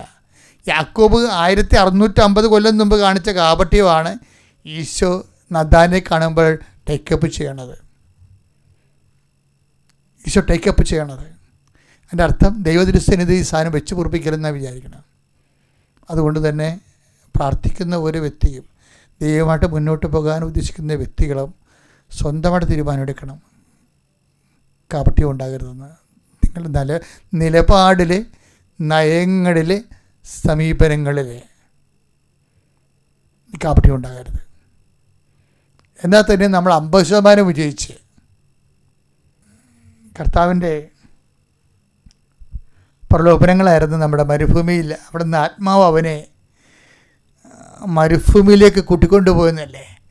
മരുഭൂമിയിൽ രണ്ടാമത്തെ പരീക്ഷ നോക്കിയേ, എന്താണെന്ന് നോക്കിയേ. ലൂക്ക 4:6. പിശാച് അവനോട് പറഞ്ഞു, ഇവയുടെ മേൽ എല്ലാ അധികാരവും മഹത്വവും നിനക്ക് ഞാൻ തരാം. ഇതെല്ലാം എനിക്ക് നൽകപ്പെട്ടിരിക്കുന്നു. എനിക്കിഷ്ടമുള്ളവർക്ക് ഞാൻ ഇത് കൊടുക്കുന്നു. നീ എന്നെ ആരാധിച്ചാൽ ഇവയെല്ലാം നിന്റേതാകും. അപ്പം അതൊക്കെ മുമ്പ് ഉയർന്ന ഒരു സ്ഥലമാണ് കാണിക്കണത് അല്ലേ? അതൊന്ന് വായിച്ചത്. പിശാച് അവനെ ഒരു ഉയർന്ന സ്ഥലത്തേക്ക് കൊണ്ടുപോയി ഭൂമിയിലെ സകല രാജ്യങ്ങളും ക്ഷണനേരം കൊണ്ട് അവന് കാണിച്ചു കൊടുത്തു. അപ്പൊ എങ്ങോട്ടാ ഉയർന്ന സ്ഥലത്തേക്ക് കൊണ്ടുപോയെന്ന് പറഞ്ഞില്ലേ? എപ്പോഴും ഈ മരുഭൂമിയിലൂടെയാണ് മരുഭൂമി ചെന്നിട്ട് സംഭവിക്കുന്ന വിഷയങ്ങളാണിത്. ഉയർന്ന സ്ഥലങ്ങൾ, നമുക്ക് കയറി നിൽക്കാൻ പറ്റിയ ഉയർന്ന സ്ഥലങ്ങൾ കാണും. ഒത്തിരി പേര് ആ ഉയർന്ന സ്ഥലത്ത് കയറി നിൽക്കുന്നുണ്ടല്ലോ. എന്നിട്ട് പറഞ്ഞാൽ ഉയർന്ന സ്ഥലത്ത് നിൽക്കുമ്പോൾ നമ്മൾ പൊതുജനങ്ങളെ കാണും, എല്ലാവരെയും കാണും. അപ്പോൾ പിന്നെ എല്ലാവർക്കും അപ്പീലിംഗ് ആകുന്ന രീതിയിൽ നമ്മളെ തന്നെ അവതരിപ്പിക്കും. കാപട്യം തന്നെ വഴിക്കാണേ. കഴിഞ്ഞ ദിവസങ്ങളിലെ ഒരു വലിയ ഗാനം നല്ലവണ്ണം പാടുന്നൊരു വ്യക്തിയാണ്. അയാൾക്ക് നല്ല പേരുണ്ട് നാട്ടിൽ. അയാൾ അങ്ങനെ പറഞ്ഞു, ഒരു ബിഷപ്പിനോട് ഞാൻ 5 രൂപ ചോദിച്ച്, എന്നിട്ട് ബിഷപ്പ് എനിക്ക് തന്നില്ല, അതുകൊണ്ട് ഞാൻ സഭയിൽ നിന്ന്. അതാണ് പുള്ളി ഉദ്ദേശിക്കുന്നത്. അതാണ് അതായത് ഉയർന്നു വരുമ്പോൾ ഈ മനസാക്ഷിക്കുത്തുണ്ടാവില്ല മനുഷ്യന്. അപ്പോൾ ദൈവത്തെ തള്ളിപ്പറഞ്ഞതിന് മനസാക്ഷിക്കുത്തുണ്ടാവില്ല. അപ്പോൾ മനസാക്ഷിക്കുത്തിന് സ്വയം പൊറുക്കാൻ വേണ്ടി ഒരു മാപ്പുസാക്ഷിനെ സൃഷ്ടിച്ചെടുക്കുകയാണ്. വല്ലൂരും പോയി ബിഷപ്പുമാരോട് 5 രൂപ ചോദിക്കുക. അപ്പം തന്നെ കള്ളനാണെന്ന് മനസ്സിലായില്ലേ? അപ്പം തന്നെ ആ പറയണം കള്ളത്തരമാണ്, ആ പറയുന്നതിൻ്റെ ഉദ്ദേശവും കള്ളത്തരമാണെന്ന് മനസ്സിലാണില്ലേ? അപ്പോൾ ഓരോരുത്തർ ഉയർന്നു കഴിയുമ്പോൾ, ഉയർന്ന സ്ഥലത്ത് ചെല്ലുമ്പോൾ മറ്റുള്ളവരെ ഇങ്ങനെ സഭയെ അപമാനിക്കുകയാണെങ്കിൽ തനിക്കൊരു മേൽക്കോയ്മ കിട്ടും. ഇതൊരു പ്രലോഭനമാണ്. അതാണ് ഉയർന്ന സ്ഥലത്ത് നിർത്തിയെന്ന് പറഞ്ഞില്ലേ? ഉയർന്ന സ്ഥലത്ത് നിർത്തുന്നത് ഞാൻ പറയും എൻ്റെ കഴിവ് കൊണ്ട് ഞാൻ കയറി നിന്നെന്ന് പറഞ്ഞാലും നമ്മൾ കാണിക്കുന്ന കാട്ടായം കാണുമ്പോൾ വേറെ ആരോ ആണ് അവിടെ കൊണ്ടുപോയി നിർത്തിയിരിക്കണമെന്ന് ഉറപ്പാണ്. എൻ്റെ മക്കളെ പേയ്മെൻറ്റാണ് ഇതെല്ലാം മുഴുവനും. അത് വെച്ച് നമ്മൾക്ക് അത് ദൈവദൃശ്യനെതിരെ അതും ശരി ഇതും ശരിയെന്ന് പറഞ്ഞുകൊണ്ട് ദീപസ്തംഭം മഹാശര്യം എനിക്കും കിട്ടണം പണമെന്ന് ദൈവത്തെടുത്ത് നടക്കത്തൊരു പരിപാടി. അപ്പോൾ അതുകൊണ്ട് ഈ വിഷയം എപ്പോഴും നമ്മൾ ശ്രദ്ധിക്കേണ്ട കാര്യമാണ്. ഈ ആത്മാവ് അവനെ മരുഭൂമിയിലേക്ക് കൊണ്ടുപോകുമ്പോൾ ദൈവം തന്നെ കൊണ്ടുപോകും നമ്മൾ. പിന്നെ എന്തിനാണ് കൊണ്ടുപോകണത്? അത് കൊണ്ടുപോകണത് നമ്മുടെ സ്റ്റാൻഡ് ക്ലിയർ ആക്കണം. മരുഭൂമിയെ കൊണ്ട് ഉദ്ദേശിക്കുന്നത് എന്താണ്? നമ്മൾ ഏത് വശത്താണ് നിൽക്കണമെന്നുള്ളതിന്, അല്ലാതെ 2 വില്ലിക്കും ചവിട്ടിക്കൊണ്ട് നിൽക്കാൻ പറ്റത്തില്ല. ആധ്യാത്മികത എന്ന് പറയുന്നത് ഭയങ്കര നട്ടലോടുകൂടിയും ചങ്കുറപ്പോടുകൂടി ദൈവദൃസന്നിധിയിൽ സ്ഫുടം ചെയ്തെടുത്തിട്ടുള്ള സംഭവമാണ്. നിലപാടുകളിലെല്ലാം പ്രത്യേകിച്ച് ഈശോയ്ക്കൊരു സ്റ്റാറ്റസ് ഉണ്ട്, നീ ദൈവപുത്രനാണെങ്കിലെന്നില്ലേ. അത് ആദ്യത്തെ തന്നെയല്ലേ? ആദ്യത്തെ ഈ സ്റ്റാറ്റസിനെ തന്നെ ടോർപ്പിഡോ ചെയ്യുന്നുണ്ട്. എന്താണ്? നീ ദൈവപുത്രനാണെങ്കിൽ കല്ലുകളോട് അപ്പമാകാൻ പറയൂ. അപ്പം സ്വന്തം അപ്പം അല്ല എന്ന് പറഞ്ഞു കഴിയുമ്പോൾ ആണെന്ന് ആക്കി തീർക്കാൻ വേണ്ടി ഈശോ അത്ഭുതം കാണിക്കാൻ വേണ്ടിയുള്ള പ്രലോഭനമാണ് കൊടുക്കുന്നത്. അപ്പം നമ്മളെ ചില സമയത്ത് ഇതുപോലെ മറ്റുള്ളവർ നമ്മുടെ മേൽ ഇതുപോലുള്ള സമ്മർദ്ദങ്ങൾ ചെലുത്തുക. ചില സമയത്ത് ആധ്യാത്മിക ജീവിതത്തിൻ്റെ ഒരു ജീവശാസ്ത്ര പരിസരമുണ്ട്. അതുമൊക്കെ ആധ്യാത്മിക ജീവിതത്തിൻ്റെ ഭാഗമാണ്. ഞാൻ മുമ്പ് പറഞ്ഞ പോലെയുള്ള പ്രശ്നങ്ങളാണ്. നമ്മൾ ആധ്യാത്മിക ജീവിതം എന്ന് പറയുമ്പോൾ പ്രാർത്ഥനാ ജീവിതം എന്നാണ് മനസ്സിലാക്കിയിരിക്കുന്നത്. അതാണ് ആധ്യാത്മിക ജീവിതം എന്ന് പറയുമ്പോൾ പ്രാർത്ഥനാ ജീവിതം എന്ന് മനസ്സിലാക്കിയിരിക്കുന്നത്. അതിൻ്റെ പ്രത്യേകിച്ച് കത്തോലിക്കിന് പ്രത്യേകിച്ച് എന്താ കാരണം വെച്ച് കഴിഞ്ഞാൽ, പിന്നെ പെനക്കോസ്റ്റൽസ് അങ്ങനെ തന്നെയാണ്. ആധ്യാത്മിക ജീവിതം എന്ന് പ്രാർത്ഥനാ ജീവിതമാണ്. അതുകൊണ്ട് എന്താ സംഭവിക്കുന്നത് അറിയാം, നമ്മുടെ കിട്ടിയിരിക്കുന്ന ട്രെയിനിങ് അതാ. ഇപ്പം ആലപ്പുഴ ഞങ്ങളുടെ ഈ സൈഡിലെല്ലാം സന്യാസ സഭകളാണ്, മിഷണറിമാരല്ല ട്രെയിൻ ചെയ്തെടുത്തിരിക്കുന്നത്. അപ്പോൾ ഈശോ സഭക്കാരുടെ ട്രെയിനിങ് ഭയങ്കര രസമായിരുന്നു. ആ ട്രെയിനിങ് പിന്നെ കിട്ടിയില്ല. ഡച്ചുകാർ വന്നപ്പോൾ ആ ട്രെയിനിങ് പോയി. അത് വേറൊരു ട്രെയിനിങ് ആയിരുന്നു. പിന്നീട് വന്നവർക്ക് കൂടുതൽ ഭക്തിക്കായും ആയിരിക്കും പ്രാധാന്യം വന്നത്. അതുപോലെ ഇപ്പോൾ ഈ മേഖലയിലുള്ളവരെല്ലാം വളരെ ഭക്തിക്കാരാണ്. പക്ഷെ ജീവിതത്തിലെ നിലപാടുകൾ വരുമ്പോൾ ഭക്തി വേറെ, നിലപാട് വേറെയായിട്ട് മാറും. അങ്ങനെ ഒരു പ്രശ്നങ്ങൾ നമ്മൾ പലപ്പോഴും ക്രിസ്ത്യൻസിൻ്റെ ഇടയിൽ അഭിമുഖീകരിച്ച് വരുന്നുണ്ട്. അപ്പോൾ എപ്പോഴും നമ്മൾ ശ്രദ്ധിക്കേണ്ട ഒരു വിഷയം, ഇപ്പോൾ യാക്കോബിൻ്റെ കാര്യം പറഞ്ഞ പോലെ നമ്മൾ എന്ത് തേനും കട്ടയാണെന്ന് പറഞ്ഞാലും അസസ്മെൻ്റ് വരുമ്പോൾ യാക്കോബാണെന്ന് കർത്താവ് നോക്കത്തില്ല. നീതി ദേവതയുടെ കണ്ണ് കെട്ടിയിരിക്കുന്ന പോലുള്ള പരിപാടിയാണ്. കാപട്യമുള്ളവനെ കാപട്യമുള്ളവൻ തന്നെ പറയും. ബ്രാൻഡഡാണ് ആ സാധനം. അപ്പോൾ ദൈവതിരുസന്നിധിയിൽ ബ്രാൻഡഡ് ആകാതിരിക്കാൻ വേണ്ടി പ്രത്യേകം ശ്രദ്ധിക്കണം. പിന്നെ എപ്പോഴും സ്റ്റാറ്റസ് ലോയിങ് എപ്പോഴും നമ്മൾ സ്റ്റാറ്റസ് ലോ ചെയ്ത് വരണം. എൻ്റെ പ്രിയപ്പെട്ട ഈ മത്തായിയുടെ സുവിശേഷം 4:3, 4:9 ഇല്ലേ, അവിടെ എല്ലാം ഈ സ്റ്റാറ്റസിൻ്റെ പ്രോബ്ലംസ് ഉണ്ട്.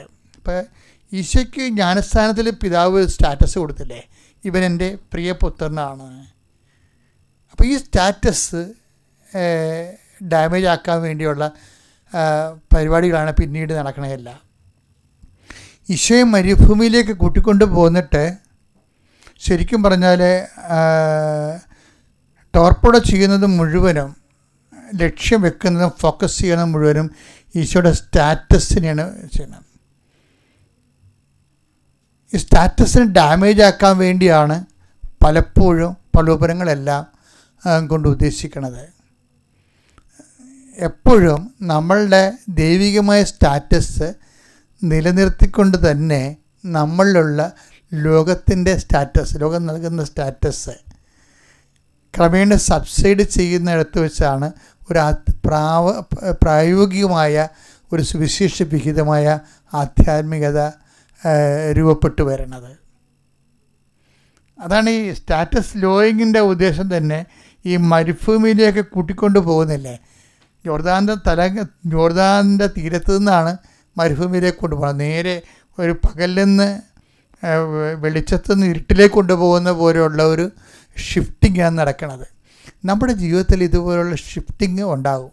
1 Corinthians 9:27 മറ്റുള്ളവരോട് സുവിശേഷം പ്രസംഗിച്ച ഞാൻ തന്നെ തിരസ്കൃതനാകാതിരിക്കേണ്ടതിന് എൻ്റെ ശരീരത്തെ ഞാൻ കർശനമായി നിയന്ത്രിച്ച് കീഴടക്കുന്നു. ഇതിനുള്ള വീഴുപോകാനുള്ള സാധ്യതയുള്ളത് കൊണ്ടാണ് പൗലോസ് അപ്പോസ്തലൻ പോലും ഈ തിരിച്ചടിയെ ഭയക്കുന്നുണ്ട്. ശരിക്കും ഞാനും ഭയക്കുന്നുണ്ട്, എല്ലാവരും തന്നെ. മറ്റുള്ള വചനം പ്രസംഗിക്കുന്നവർ തന്നെ. കാര്യം ഇതിൻ്റെ ഒരു വിഷയം എന്ന് പറയുന്നത് ആർക്കും ഗ്യാരണ്ടി ചെയ്യാൻ പറ്റാത്തതാണ്. ക്രിസ്തുവിനെ പോലും ദൈവത്തിൻ്റെ ഒരു നടപടിക്രമങ്ങൾ എങ്ങനെ അറിയാമോ? അതായത് ക്രിസ്തു മനുഷ്യ ശരീരത്തിലല്ലേ, അതുകൊണ്ട് തന്നെ ക്രിസ്തുവിൻ്റെ കമ്മിറ്റ്മെൻ്റ് എല്ലാം സ്വന്തം തീരുമാനമായിരിക്കണമെന്നുണ്ടാകും. പിതാവിൻ്റെ സഹായം കൊണ്ട് ക്രിസ്തു അങ്ങനെ ചെയ്തു എന്ന് പറഞ്ഞാൽ പിന്നെ ക്രിസ്തു നാളെ ഒരിക്കലും ഒരു മോഡലാകത്തില്ല. അതുകൊണ്ട് ഈശോ പറയും, ഇതാണ് ഈശോയുടെ വർത്തമാനത്തിലേക്ക് എല്ലാം വരുമല്ല, സ്വയം. മത്തായി 18:4 ഈ ശിശുവിനെ പോലെ സ്വയം ചെറുതാകുന്നവനാണ് സ്വർഗരാജ്യത്തിലെ ഏറ്റവും വലിയവൻ. സ്വർഗരാജ്യത്തിലെ ഏറ്റവും വലിയവൻ. ഇതിൻ്റെ വിഷയം നമ്മൾ ശിശു എന്നും പറഞ്ഞുകൊണ്ട് പറയുമ്പോൾ തന്നെ അച്ഛന്മാരെല്ലാം കൂടി ശിശു ആനയുടെ കൂനാണ്, ശിശു നിഷ്കളങ്കനാണ്, ആന അതൊന്നും വലിയ പ്രശ്നവും. സ്വയം ചെറുതാകുന്നതിനാണ് പ്രാധാന്യം. ശിശുവിനവിടെ പ്രാധാന്യമൊന്നും ഇല്ല. ശിശുവിന് മോഡലാണ്, ടീച്ചിങ് എയ്ഡാണ്. അവിടുത്തെ മെയിൻ ഈശോ ഉദ്ദേശിക്കണത് എന്താണ്? ഈശോ ഉദ്ദേശിക്കണത് സ്വയം ചെറുതാകുക എന്നുള്ളതാണ്. സ്റ്റാറ്റസ് ലോയിങ്ങാ. അല്ല സാത്താൻ കൊണ്ടൊന്നും ചെറുതാക്കണമല്ല മറ്റുള്ളവർ, നമ്മൾ തന്നെ സ്വയം ബൈബിൾ ഭയങ്കര ഫിൽറ്ററിങ്ങാണ്. അതായത് മറ്റുള്ളവർ നമ്മൾ ചെറുതാക്കണമല്ല, ശരിക്കും പറഞ്ഞാൽ നമ്മൾ തന്നെ സ്വയമായിട്ട്. അതുകൊണ്ട് ഈശോ പരിത്യാഗം വരുമ്പോൾ സ്വയം എന്നുള്ള വാക്ക് ഈശോ ചേർക്കും. സ്വയം പരിത്യജിക്കണം എന്ന് പറഞ്ഞില്ലേ. മറ്റുള്ളവർ നിന്നെ സമ്മർദ്ദം ചെലുത്തിക്കൊണ്ട് പരിത്യജിപ്പിക്കണം അല്ലത്. എന്തൊരു രസം. ഇപ്പോൾ കൃപാസനത്തിൽ വിവരിച്ചിട്ടില്ലേ, സ്വാതന്ത്ര്യത്തോടെ സ്വന്തം ഇഷ്ടപ്രകാരം വെച്ചാൽ അവിടെ കംപ്ലീറ്റ് തീരുമാനം ആ വ്യക്തിയുടേതായിരിക്കണം. ഈശോയും പറയുന്നുണ്ട്. ഈശോ പറയണത് എന്താ? ഈശോ എന്താ പറയണത്? സ്വന്തം കുരിശെടുത്ത് എന്നെ അനുഗമിക്കാത്തവൻ എനിക്ക് യോഗ്യനല്ല. ഇപ്പം സ്വയം പരിത്യജിച്ച് തൻ്റെ കുരിശുപെടുത്ത് എൻ്റെ പിന്നാലെ വരണം. അതെടുത്ത് ആ ഭാഗം എടുത്ത്. എന്നെ അനുഗമിക്കാൻ ആഗ്രഹിക്കുന്നവൻ. മർക്കോസ് 8:34. ആരെങ്കിലും എന്നെ അനുഗമിക്കാൻ ആഗ്രഹിക്കുന്നെങ്കിൽ അവൻ തന്നെ തന്നെ പരിത്യജിച്ച് തന്റെ കുരിശുമെടുത്ത് എന്നെ അനുഗമിക്കട്ടെ. മർക്കോസ് 8:35. ആരെങ്കിലും എനിക്ക് വേണ്ടിയോ സുവിശേഷത്തിനു വേണ്ടിയോ സ്വന്തം ജീവൻ നഷ്ടപ്പെടുത്തിയാൽ അവൻ അതിനെ രക്ഷിക്കും, അതിനെ ഭദ്രമാക്കും. ഇപ്പം ആദ്യത്തെ വചനത്തിനാണ് ഇവിടെ പ്രാധാന്യം. എന്ന് വെച്ച് കഴിഞ്ഞാൽ ആദ്യത്തെ വചനം വായിച്ചേ. ആരെങ്കിലും എന്നെ അനുഗമിക്കാൻ ആഗ്രഹിക്കുന്നെങ്കിൽ അവൻ തന്നെ തന്നെ പരിത്യജിച്ച് തന്റെ കുരിശുമെടുത്ത് എന്നെ അനുഗമിക്കട്ടെ. അപ്പം അതായത് ഈശോയുടെ വാക്കിൻ്റെ അകത്തെല്ലാം ഈ സ്വയം എന്നുള്ള സംഭവം കയറി വരുന്നുണ്ട്. തീരുമാനം എപ്പോഴും സ്വന്തമായിരിക്കണമെന്ന്, മറ്റുള്ളവരുടെ സമ്മർദ്ദം മൂലം അല്ലെന്ന് ആയിരിക്കരുതെന്ന്. അതാണ് ഈ ശിശുവിനെ 18:4 വായിച്ചില്ലേ നമ്മൾ മത്തായി. എന്താണത്? ഈ ശിശുവിനെ പോലെ സ്വയം ചെറുതാകുന്നവനാണ് സ്വർഗരാജ്യത്തിലെ ഏറ്റവും വലിയവൻ. ഈ ശിശുവിനെ പോലെ സ്വയം ചെറുതാകുന്നവനാണ്. അപ്പം ശിശുവിനല്ല പ്രാധാന്യം, സ്വയം ചെറുതാകുന്നതിനാണ് പ്രാധാന്യം. സ്വയം ചെറുതാകാൻ. അപ്പോൾ ഈ ഈശോയ്ക്ക് കൊടുത്ത പ്രലോഭനം അതുതന്നെയാണ്. എന്താണ്? ഇവനെൻ്റെ പ്രിയപുത്രനാണെന്ന് പറഞ്ഞതിന് ശേഷം പിന്നീട് പറഞ്ഞ് സ്വയം ചെറുതാകാൻ പറഞ്ഞ്. അതിനാണ് മരുഭൂമിയിലോട്ട് കൊണ്ടുപോകുന്നത്, സ്വയം ചെറുതാകാൻ. അവിടെ വായി നോക്കി ആ പലുതാക്കി അത് വന്ന് ഓരോ കാര്യം പ്രലോഭനം പറഞ്ഞു കൊടുത്തിട്ട് ഇവനെ കൊച്ചാക്കി നോക്കും. പല രീതി കല്ലപ്പം ആകുക, ഇങ്ങനെയുള്ള തരികട പരിപാടിയെല്ലാം പറഞ്ഞു കൊടുത്തിട്ട് ഇതിനെല്ലാം കൺഫ്രണ്ട് ചെയ്യുന്നുണ്ട്. ഇനി ഈ ദൈവപുത്രനാണെന്നുള്ളത് ഒരു ആട്രിബ്യൂഷൻ അല്ല, അത് യേശു സ്വയം ആർജിച്ചതാണെന്നുള്ളത് വളരെ വ്യക്തമാണ്. ഈ പ്രലോഭനത്തിലൂടെ ജയിച്ചിരിക്കുന്നതാണ്. ജയിച്ചു കഴിയുമ്പോൾ പറയാൻ എന്താണെന്നറിയാമോ? അവൻ ആത്മാവി ശക്തിപ്പെട്ട് ആ മരുഭൂമിയിൽ നിന്ന് പുറത്തേക്ക് യൂദയായിലേക്ക് വന്നു. അപ്പം നിന്നെ മരുഭൂമി കൊണ്ടുപോയതും സ്റ്റാറ്റസ് ലോ ചെയ്യാൻ നോക്കിയതും എന്തിനു വേണ്ടിയാണ്? ആത്മാവിനെ ശക്തിപ്പെടും. ദൈവവേദനെ നിന്നെ മരുഭൂമിയിലേക്ക് കൊണ്ടുപോകണം ദൈവം. മരുഭൂമി അനുഭവങ്ങളിലൂടെ നടത്തിപ്പോണം ദൈവം ഉദ്ദേശിക്കുന്ന ഒരു ലക്ഷ്യമുണ്ട്. അതെന്താണ്? 4:14. യേശു ആത്മാവിന്റെ ശക്തിയോടെ ഗലീലയിലേക്ക് മടങ്ങിപ്പോയി. മനോഹരമാണ് സുവിശേഷം. എന്നെ നിന്നെ ശക്തിപ്പെടുത്താൻ വേണ്ടിയാണ് മരുഭൂമിയിലൂടെ കൊണ്ടുപോകുന്നത്. മരുഭൂമി നടക്കണത് എന്താണ്? ദൈവപുത്രൻ എന്നുള്ള നിൻ്റെ സ്റ്റാറ്റസ് എവിടെയാണ് നിൻ്റെ സ്റ്റാറ്റസ് ലോ ചെയ്യുന്ന സാഹചര്യം ഉണ്ടാകണത്? അന്ന് നീ മരുഭൂമിയിലാണെന്ന് ഓർക്കണം. നീ മരുഭൂമിയിലാണെന്ന് ഓർത്ത് കഴിഞ്ഞാൽ അടുത്ത സ്റ്റെപ്പ് നീ ആത്മാവ് ശക്തിപ്പെട്ടുകൊണ്ട് കർത്താവിൻ്റെ രാജ്യത്തിലേക്ക് പ്രവേശിക്കും എന്നുള്ളതാണ് സത്യം. ഇതാണ് പ്രോസസ്സിങ് എന്ന് പറയുന്നത്. ഗംഭീര പ്രോസസ്സിങ്ങാണ്. ഇത് മനസ്സിലാക്കി എടുക്കണമെങ്കിൽ ഇപ്പം കഴിഞ്ഞ ദിവസങ്ങളിലൊരു സാക്ഷ്യം ഉണ്ടായി. സാക്ഷ്യം എൻ്റെ പേരെന്നാ കവിത വെട്ടിയാറിൽ നിന്ന്. കവിത എന്ന് പറഞ്ഞാൽ നോൺ ക്രിസ്ത്യനാണ്. പക്ഷെ അവർ നോൺ ക്രിസ്ത്യൻ ആണെങ്കിലേ അവരുടെ സാക്ഷ്യങ്ങളെന്ന് പറയണത് അവരിതുപോലെ ഒക്കെ കുറേ പ്രോബ്ലംസാണ്. ഒന്ന്, അവർക്ക് സ്ഥലമുണ്ട്, പക്ഷേ രണ്ട് പറമ്പ് ആ പറമ്പിലേക്ക് വഴിയില്ല. അതാണ് പ്രശ്നം. വിൽക്കാനും പറ്റത്തില്ല, പൊറുക്കാനും പറ്റത്തില്ല. പൊറുക്കാനും പറ്റത്തില്ല. അപ്പം ഇവിടെ ഉഴമ്പെടുക്കാൻ നേരത്ത് കവിത കർത്താവെ വിൽക്കാനും പറ്റണില്ല, പൊറുക്കാനും പറ്റണില്ല എന്നെഴുതി. അതെ. അപ്പോൾ ഇവർ വഴി കൊടുത്താൽ മതി, പക്ഷെ കൊടുക്കത്തില്ല.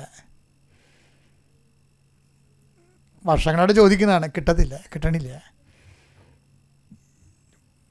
ഇവളുടെ ആസ്തി എന്താണ്? ഇവളുടെ ആസ്തി എന്ന് പറയുന്നത് നമ്മൾ നേരത്തെ പറഞ്ഞ നിഷ്കപടതയാണ്. കർത്താവിൻ്റെ തിരുസന്നിധി എടുത്ത ഉടമ്പടിയിൽ ഈ കവിതയുടെ സാക്ഷ്യം വായിക്കാൻ കേൾക്കാൻ നല്ല രസമാണ്. കവിത ഒരു ദിവസം ഒരു പള്ളിയുടെ വാക്കി കൂടി പോവുകയാണ് രാത്രി.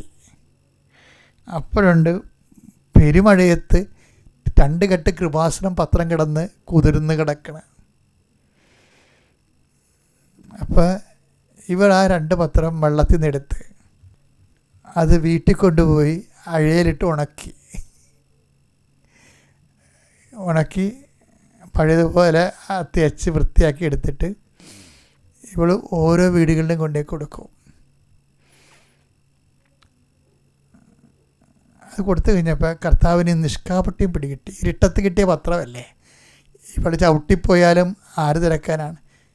അത് ഓർക്കണം. ക്രിസ്ത്യൻ പള്ളിയുടെ വാതിക്ക് ക്രിസ്ത്യൻ പത്രം മഴയത്ത് കിടന്ന് രാത്രി നനയുകയാണ്.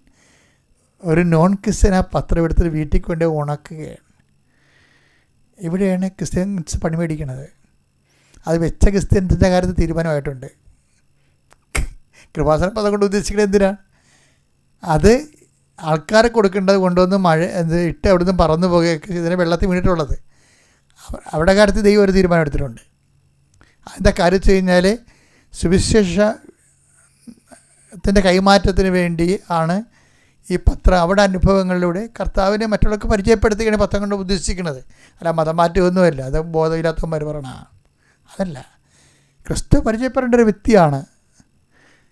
ആ നിത്യതയിലും ഇഹത്തിലും പരത്തിലും ഒക്കെ. അപ്പം അതുകൊണ്ട് തന്നെ എല്ലാവരുടെയും അവകാശമാണ് ക്രിസ്തു. അതുകൊണ്ടാണ് ക്രിസ്തുവിൻ്റെ. പക്ഷേ അതേസമയം തന്നെ ഈ വിഷയം എന്താ ചെയ്തിരിക്കുന്നത്? ഇവിടെ ചെയ്തിരിക്കുന്ന കാര്യം ക്രിസ്ത്യൻ പള്ളി ഇരുട്ടത്ത് മഴയത്ത് കിടന്ന് നനഞ്ഞ ഈ പത്രം എടുത്ത് വീട്ടിൽ കൊണ്ടുപോയി അഴയിലിട്ട് വെയിലത്ത് വെച്ച് ഉണക്കി അത് തേച്ച് കൊണ്ടുകടന്ന് എല്ലാ വീട്ടിലും കൊടുക്കുകയാണ്. ഈ ആളിനോട് ദൈവം എന്ത് ചെയ്യണം? ദൈവം ചെയ്യാനുള്ള മാക്സിമം ചെയ്ത് എന്ത് ചെയ്യുന്നറിയാമോ? പിറ്റേ ദിവസം ഈ 2 വീട്ടുകാരും വർഷങ്ങളായിട്ട് വഴി കൊടുക്കാത്ത 2 വീട്ടുകാരും ഇവിടുത്തെ വീട്ടിൽ വന്നേച്ചും പറഞ്ഞ് ഞങ്ങളെ സ്ഥലം കൊടുക്കാൻ പോകണം, നിനക്ക് വഴി വേണ്ടതെന്നും പറഞ്ഞ് 6 മീറ്റർ വഴി നീളത്തിലുള്ള വഴി 2 പേരും കൂടി ഇവിടെ കൂടുതലും പോയി.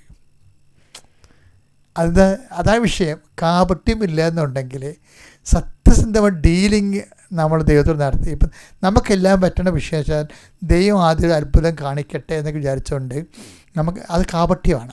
ദൈവം ആദ്യം അത്ഭുതം കാണിച്ചിട്ട് നീ ഉടുത്ത് കെട്ടി ഇറങ്ങാമെന്ന് പറയണതിന് പിന്നിൽ ഒരു കാപട്യമുണ്ട്. ഇത് ദൈവം വെച്ച് പൊറപ്പിക്കത്തില്ല. എന്താ കാര്യം വെച്ച് കഴിഞ്ഞാൽ കർത്താവിൻ്റെ രീതി എന്നാണ് സംബന്ധിച്ചത്. കർത്താവ് ചെയ്യാനുള്ളത് ആദ്യമേ ചെയ്ത് കഴിഞ്ഞു. കുരിശിലെ മരണവും വീണ്ടെടുപ്പും ഇനി നമ്മുടെ ഓപ്ഷൻസാണെല്ലാം. അത് കർത്താവിൻ്റെ പീഡാനുഭവത്തിലുള്ള പ്രഖ്യാപനമായാലും ഉയർപ്പിലുള്ള വിശ്വാസമായാലും വരെയുള്ള കാത്തിരിപ്പായാലും എല്ലാം നമ്മൾ ചെയ്യേണ്ട കാര്യങ്ങളാണ്. അല്ല ഇനിയും ദൈവം ചെയ്യട്ടെ എന്നതിന് അതിനകത്ത് ലോജിക്കില്ല ശരിക്കും പറഞ്ഞാൽ. പണ്ട് എല്ലാ കാര്യങ്ങളുടെ കാര്യത്തിലും ഞാൻ അച്ഛൻ്റെ വർത്തമാനമൊക്കെ നിങ്ങൾ മക്കൾ കേട്ടതിന് ശേഷം മറ്റുള്ളവരുടെ അനുഭവങ്ങൾ കണ്ടതിന് ശേഷം നിങ്ങളിത് പൊളിച്ചെഴുതണം. നിങ്ങളുടെ ജീവിതം ക്രിസ്തുവിന് അനുകൂലമായ രീതിയിൽ പൊളിച്ചെഴുതി നിങ്ങൾ വീണ്ടെടുപ്പിൻ്റെ വലിയ കൃപ ധരിക്കാൻ ദൈവം നിങ്ങളെ സഹായിക്കട്ടെ. പിതാവിൻ്റെയും പുത്രൻ്റെയും പരിശുദ്ധാത്മാവിൻ്റെയും നാമത്തിൽ ആമേൻ. മക്കളെ ഒന്ന് ശ്രദ്ധിച്ച മക്കളെ. Hallelujah hallelujah hallelujah hallelujah. ഈശോയേ, ഈ സമയത്തിലൂടെ നീളം ഞങ്ങളോട് സംസാരിച്ചതിന് നന്ദി പറയുന്നു. വലിയ വചന വെളിപാടുകൾക്ക് നന്ദി പറയുന്നു. ആത്മാവിൽ ഞങ്ങളെ വഴി നടത്തിയതിന് നന്ദി പറയുന്നു. Hallelujah, hallelujah. മഹത്വം, മഹത്വം, ആരാധന, ആരാധന. Hallelujah, hallelujah, hallelujah, hallelujah. മഹത്വം, മഹത്വം, ആരാധന, ആരാധന. Hallelujah, hallelujah, hallelujah, hallelujah. മഹത്വം, മഹത്വം, ആരാധന, ആരാധന. ഹല്ലേലൂയ.